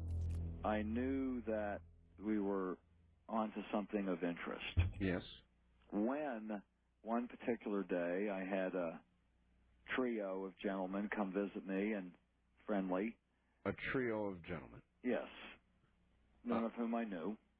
Dressed in what way, announcing themselves in what fashion? They announced that they were looking for Jim Delatoso and had some questions for me. They were dressed like people who go to work at a number of the government facilities here in town. When I discussed all of this with my friend Jim Schneebelt, it was in his words that he used the Men in Black. To me, they were astute, forthright, precise, stern, firm, capable, and curious. his descriptions of these men, they were so very specific. And apparently these 3 men had visited Jim at Village Labs to inquire about all these videos that he was storing with regards to the Phoenix Lights. What did they want? Well, initially they wanted to, I think, size me up. Okay. Spent a couple minutes doing that. They came right into the computer room, which I thought was a bit bold. So they asked for me and recognized me, and they immediately said that they would like to see a video of the Phoenix Lights. Did I have it available? Mm-hmm. And I said, well, I'm kind of busy right now. Could we talk a little bit? And the leader of the 3 said, well, I think it would be good for us to talk right now. It was lighthearted, but very precise. Mm-hmm. I said, okay, what is it about? And he said it would be to my advantage to listen. All right. I said, okay, let's talk then. So what are you interested in? And he said, we've heard that you've been testing the lights. And I said, yes, I have. What are you interested in? And he said, what is its optical pattern? Do you have the original tapes? And I said, yes, I have them in the computer. He said, well, can we look at them? And I said, well, tell me what this is about. The conversation got weird really fast when these guys started busting out all these research papers, asking Jim to take a look at them. And he asked me a name. He said, do you know HP? Uh-huh. And I said, only on the telephone, but I do.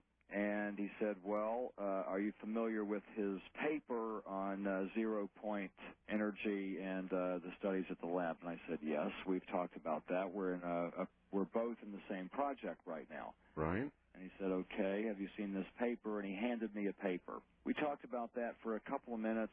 They were seeing how deep into the dialogue about that I could go. And they perceived that I could go real far. So immediately another paper was produced. So what do you think of this? Handed me a paper that was called Intergalactic Scenario, authored by the same person who had authored the prior paper. And I said, well, I can't really read and digest this right now. As I saw the diagrams and the complexity of the mathematics that was in it, he said, we'll wait. We'll wait. And I said, okay, give me a couple minutes. This is pretty hefty stuff. And he said something like, well, I'm sure you can deal with it. So I escorted them back into the kitchen lounge that we have, and I gave them someone to give them coffee and keep them there. I went upstairs and glanced over the paper. I did not read it, but I saw page by page what was in it. Saw that it was all about the Phoenix Lights. The diagrams that were in it were specifically the Phoenix Lights, and it made reference to the Phoenix Lights on every page. But the part of this interaction that really keeps me up at night is when Jim started asking them about who they work for, and they started giving him these trippy answers that literally make zero sense. And I came back downstairs and said, what is this about? Right. And they said, you should continue your work, and these are specific areas that we want you to look into. And I said, well, under whose authority? Right. And he said a really unusual thing. It was under yours. And I said, well, under mine? I mean, is this a contract? Am I going to be paid to do this? Is it my personal interest? Logical question. Yes. And he said, you'll be contacted. And I said, well, you've got to be joking. I mean, this is very powerful, what you're wanting me to read here, and I'll just have to look into this and study it. I'm not sure what I'm supposed to do next. And I said, am I a candidate for something? And then there was some other dialogue that we shouldn't discuss here. My final comment was, well, where should I discuss this? Uh-huh. And the third gentleman, who hadn't spoken at all, said, you'll know. Oh, gosh. I said, that's very ambiguous. I'll know. He said, well, you've handled things very well up to now. So, and I didn't know in what context that was. UFO research? Which brings us to today, because the picture to me is starting to become much clearer. Either Jim has been lying to me this entire time and is trying to throw me off the trail of Richard Curtis. How am I going to handle potential, you don't remember the Yo, let me pause this real quick. That was a weird noise to suddenly hear in the middle. What's up, Physics? How you doing, man? With 9 spectators, appreciate it. Thank you for the host. Let's see. Saw you were playing Claire Obscura, which is something I've intended to play since it came out. It was on Game Pass, but I have not had the chance to pick it up, so be here lurking. Appreciate it, dude. Hope you had a good stream and everybody had a good time. We're just watching. I don't know if you know about the Phoenix Lights. It was kind of a thing back in the 90s, but the UFO deal. So it's October. I figured I'd do some UFO paranormal type stuff. So saw this pretty cool looking documentary about it all on YouTube, and yeah, I've seen people play bits of it. I haven't watched too much because I don't want to spoil myself on it in case I ever do get around to playing it. It might actually be something I stream one day. So, but it looked fantastic. Yeah, so just been watching this probably throughout the rest of October. Do some more video watches of like creepy stuff or UFO documentaries or whatever. You just say that. I appreciate Just you say coming that. in with the viewers. People's stories don't line up. People misremember. So that becomes part of the story. This guy seems credible, but his story doesn't match this person who seems credible. Or Jim genuinely doesn't remember ever meeting Men in Black and doesn't remember a break-in ever occurring at Village Labs, if you catch my drift. Or the original story he told, or the original story he told on Art Bell was a whole bunch of, like if they're saying the Richard Curtis character is somebody who might have been seeking 15 minutes of fame, what if to elevate the profile of the event that he was studying, Del Toso went on Art Bell, of course, who's got a big audience, and told some crazy story. Like, again, I don't think any of this discredits, obviously, because there's too much out there for it. None of it discredits like the Phoenix Lights event and the witnesses and the evidence they have or the work that they did studying it, but the after stuff, for these specific characters could be suspect, I guess. Men in crack or pink ladies or whatever come to any of my facilities ever. And that was the conclusion I was almost going to run with. But then I remembered something that Monty Haddix had told me during our interview. When I first met Jim Del Toso, he had rented out an entire big resort just so he could talk to my father about UFOs. I don't want to speculate on, which taxpayers paid for that, but I didn't quite know what to make of all this information Monty was telling me at the time, but after finding Jim's interview from 1997, I decided to listen back to a few of our calls more closely, and that's when I heard it. A few really intriguing details that went right over my head at the time. If you want to get something from someone, there's far more capable methods to doing it than dressing up weird and going and saying stuff to people. You do it other ways. You go and try to. Did you see that when he said dressing up weird? His caption, that because that's from his video, that's not YouTube doing that, says dressing up soweird.com for his website. For someone, there's far more capable methods to doing it than dressing up weird. Soweird.com. That's hilarious. You do it other ways. You go and try to buy it from them. First way that you try to do it is you be from some magazine or some production company and you go to them and you try to buy it. Price is no object. But it's not a perfect world. There are still people that think I am paid by the CIA or NSA to talk to people like you and fill your brain full of the stuff you're going to go spit out on the general public. Come on, where the money? Where the money, man? Lay it out. I don't think I would do that for money. It's too. In any case, there are people that are just convinced of that. That's my occupation. Well, isn't that what Richard Doty did back in the day? Yeah.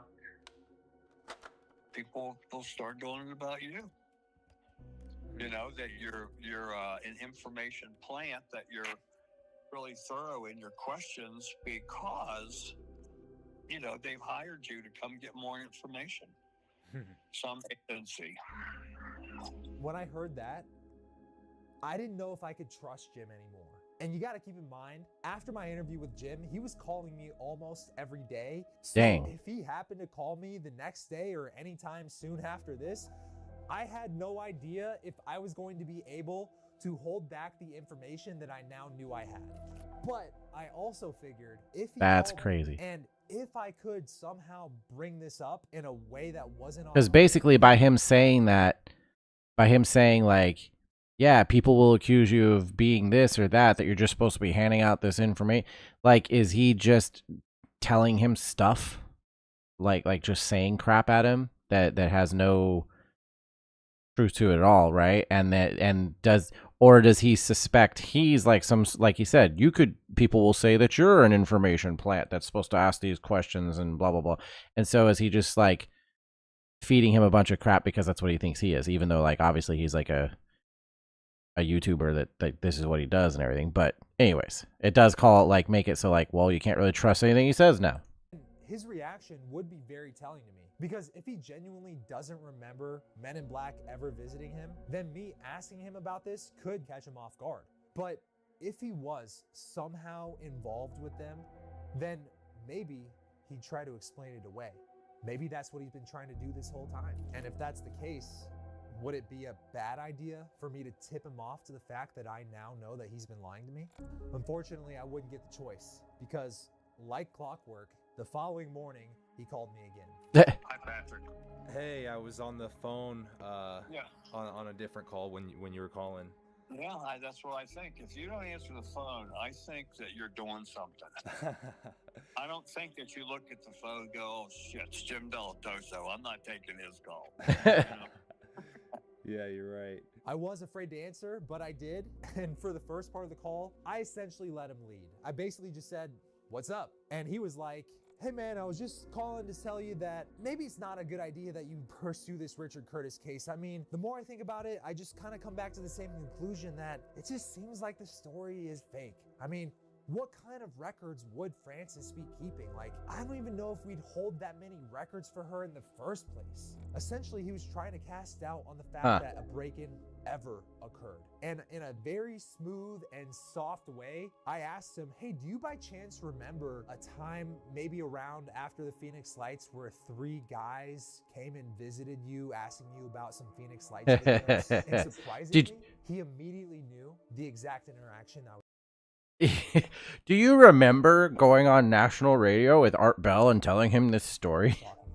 So these guys, were they originally demanding to see videos? No, they've been asking. That could have been the way that, I mean, other people would report things that they had found out was going on at Village Labs. Well, they didn't have any secret shit going on with TRW. They were a client. They paid us and we wrote software. What do you make of the papers that they handed you that you said were like really complex science, really dense, and every page had reference to the Phoenix Lights? Like, what was that all about? Yeah, that was just them talking about it. And again, that was people seeing people that were there visiting, and that we were in the conference room. You know, my lobby and my conference room had a giant window. You couldn't hear what anybody was saying, but, you know, that was just stuff that they were talking about. It's like the lights. And at that time, we were also talking about the gamma radiation. They were telling me. And that story wasn't published for another 6 months or so, or 4 months. Yeah. What kind of like advanced science was in there? Was it just gamma radiation? You made it sound like they would give you more and more complex stuff. Well, they wanted to know what I thought about it. One of the guys that was with them was new to me. The other, I think there was 3 of them all together. Like his story is completely different. Not this is brought up. It wasn't like, you know, the government had sent in secret people. This call is no longer being recorded. I accidentally hit that button. You have that new thing on your phone where There's a button up in the corner. What the and when you heck? touch it, it starts recording the call. Oh yeah, I think so. I hate that. That's funny. It's funny. You know, anyhow, you know. What do you think about the fact that they told you that they were there on your orders? What does that even mean? That they were there on my orders? You remember saying that? You mean on a radio interview 20 years ago? No. Yeah. So where I heard about this story was the Art Bell show, and apparently there was a part in the story where you said you asked, well, who are you guys? Whose orders are you guys here on? And then they kind of looked confused and they said, we're here on your orders. And yeah. Yeah, I don't remember what that was about. And then you asked them, okay, well, am I going to get paid? Who do I report to? And they were like, you'll know. Yeah. What is that all about? I don't remember. That conversation, as of the time of recording this video, is my last conversation with Jim Delatoso. And as you can see, he clearly remembered that interaction up until I started asking him about the specifics of the conversation, where he was getting some really strange answers. Answers that I would feel like, even though 27 years later, would be very hard to forget. Yet, Right. That's where He remembered a bunch of the other stuff. go blank. So what does this all mean? Well, your guess is as good as mine. But I'm going to need you to look into this light right here. All right. Hopefully, as you can see by now, the story of the Phoenix Lights extends far beyond whatever happened on March 13th, 1997. And with Congress openly showing interest in UAPs over the last few years, I'm hoping that maybe, just maybe, this video can inspire some of the right people in positions of power to start asking the tough questions like, what was really in the skies above Phoenix, Arizona on March 13th, 1997? And why would covert agencies go through such an effort to cover it up? But until then, I've gone about as far as I feel like I can go without putting myself on some radars that I don't want to be on. So from this point moving forward, I'm shifting my focus away from the Phoenix Lights and putting it entirely on the rest of the 9 episodes that we've already filmed for this series. Because over the last few months, I've been traveling all over the state of Arizona, getting dozens of interviews, not just for this video, but also for 10 other full mini documentaries and episodes of this new series that I'm filming called Mindfucked, A So Weird Journey, where I'm literally going out from my office, going into the real world, and investigating these stories that have always called to me. And honestly, I can't wait for you to see them. And lastly, what started out as a quick filler episode about the Phoenix Lights somehow became one of the deepest rabbit holes that I've ever looked into. In fact, it turned out so compelling that I had to make it episode 1 to kick off this series with a bang. Nice. So if you want to see any or all of the uncut interviews from today's video, including the ones I did with Patty, David, Francis Barwood, and Jim Delatoso, along with a Patreon-only behind-the-scenes podcast with some of the Phoenix Lights witnesses, head over to my new website, soweird.com, which I'm officially launching right now for the first time. And But this is 6 months old, by the way, so it's actually fairly recent. it's a no-brainer. I've said this once in my I'm guessing that the other episodes have either like already come out or some of them have. This video is for entertainment purposes only, and I don't plan to disappear without a trace anytime soon. So, yeah, that should do it for all the disclaimers. And if you want to see that 4K documentary, go here, because in my opinion, it's equally as mind-blowing as the Phoenix Lights. Oh, I turned off annotations, so nothing's appearing there. Dr. Lynn Katai, who helped make this video happen, check out her links. See if I could turn it on. Wait, what? Where'd the annotations thing go? Whatever. So that was really good. I'm gonna look at his channel. The screen will be oddly cut to just show the YouTube stuff here.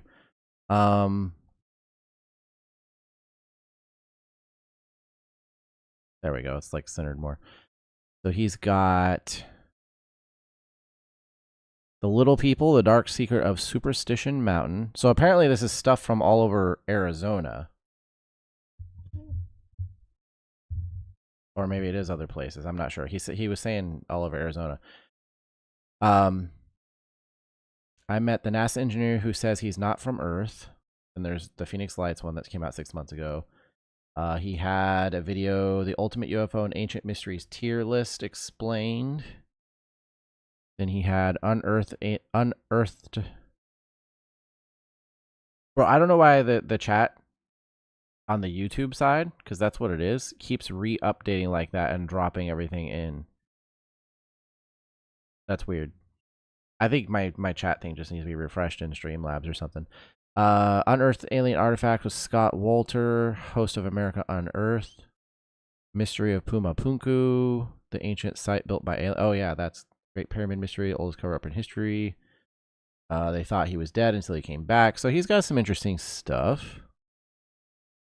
3 terrifying paranormal stories that will keep you up at night. Yeah, so I might just like watch a bunch of his stuff over the last couple weeks here of October.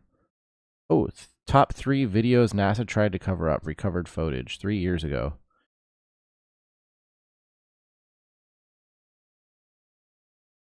Nice. Well, based on that video,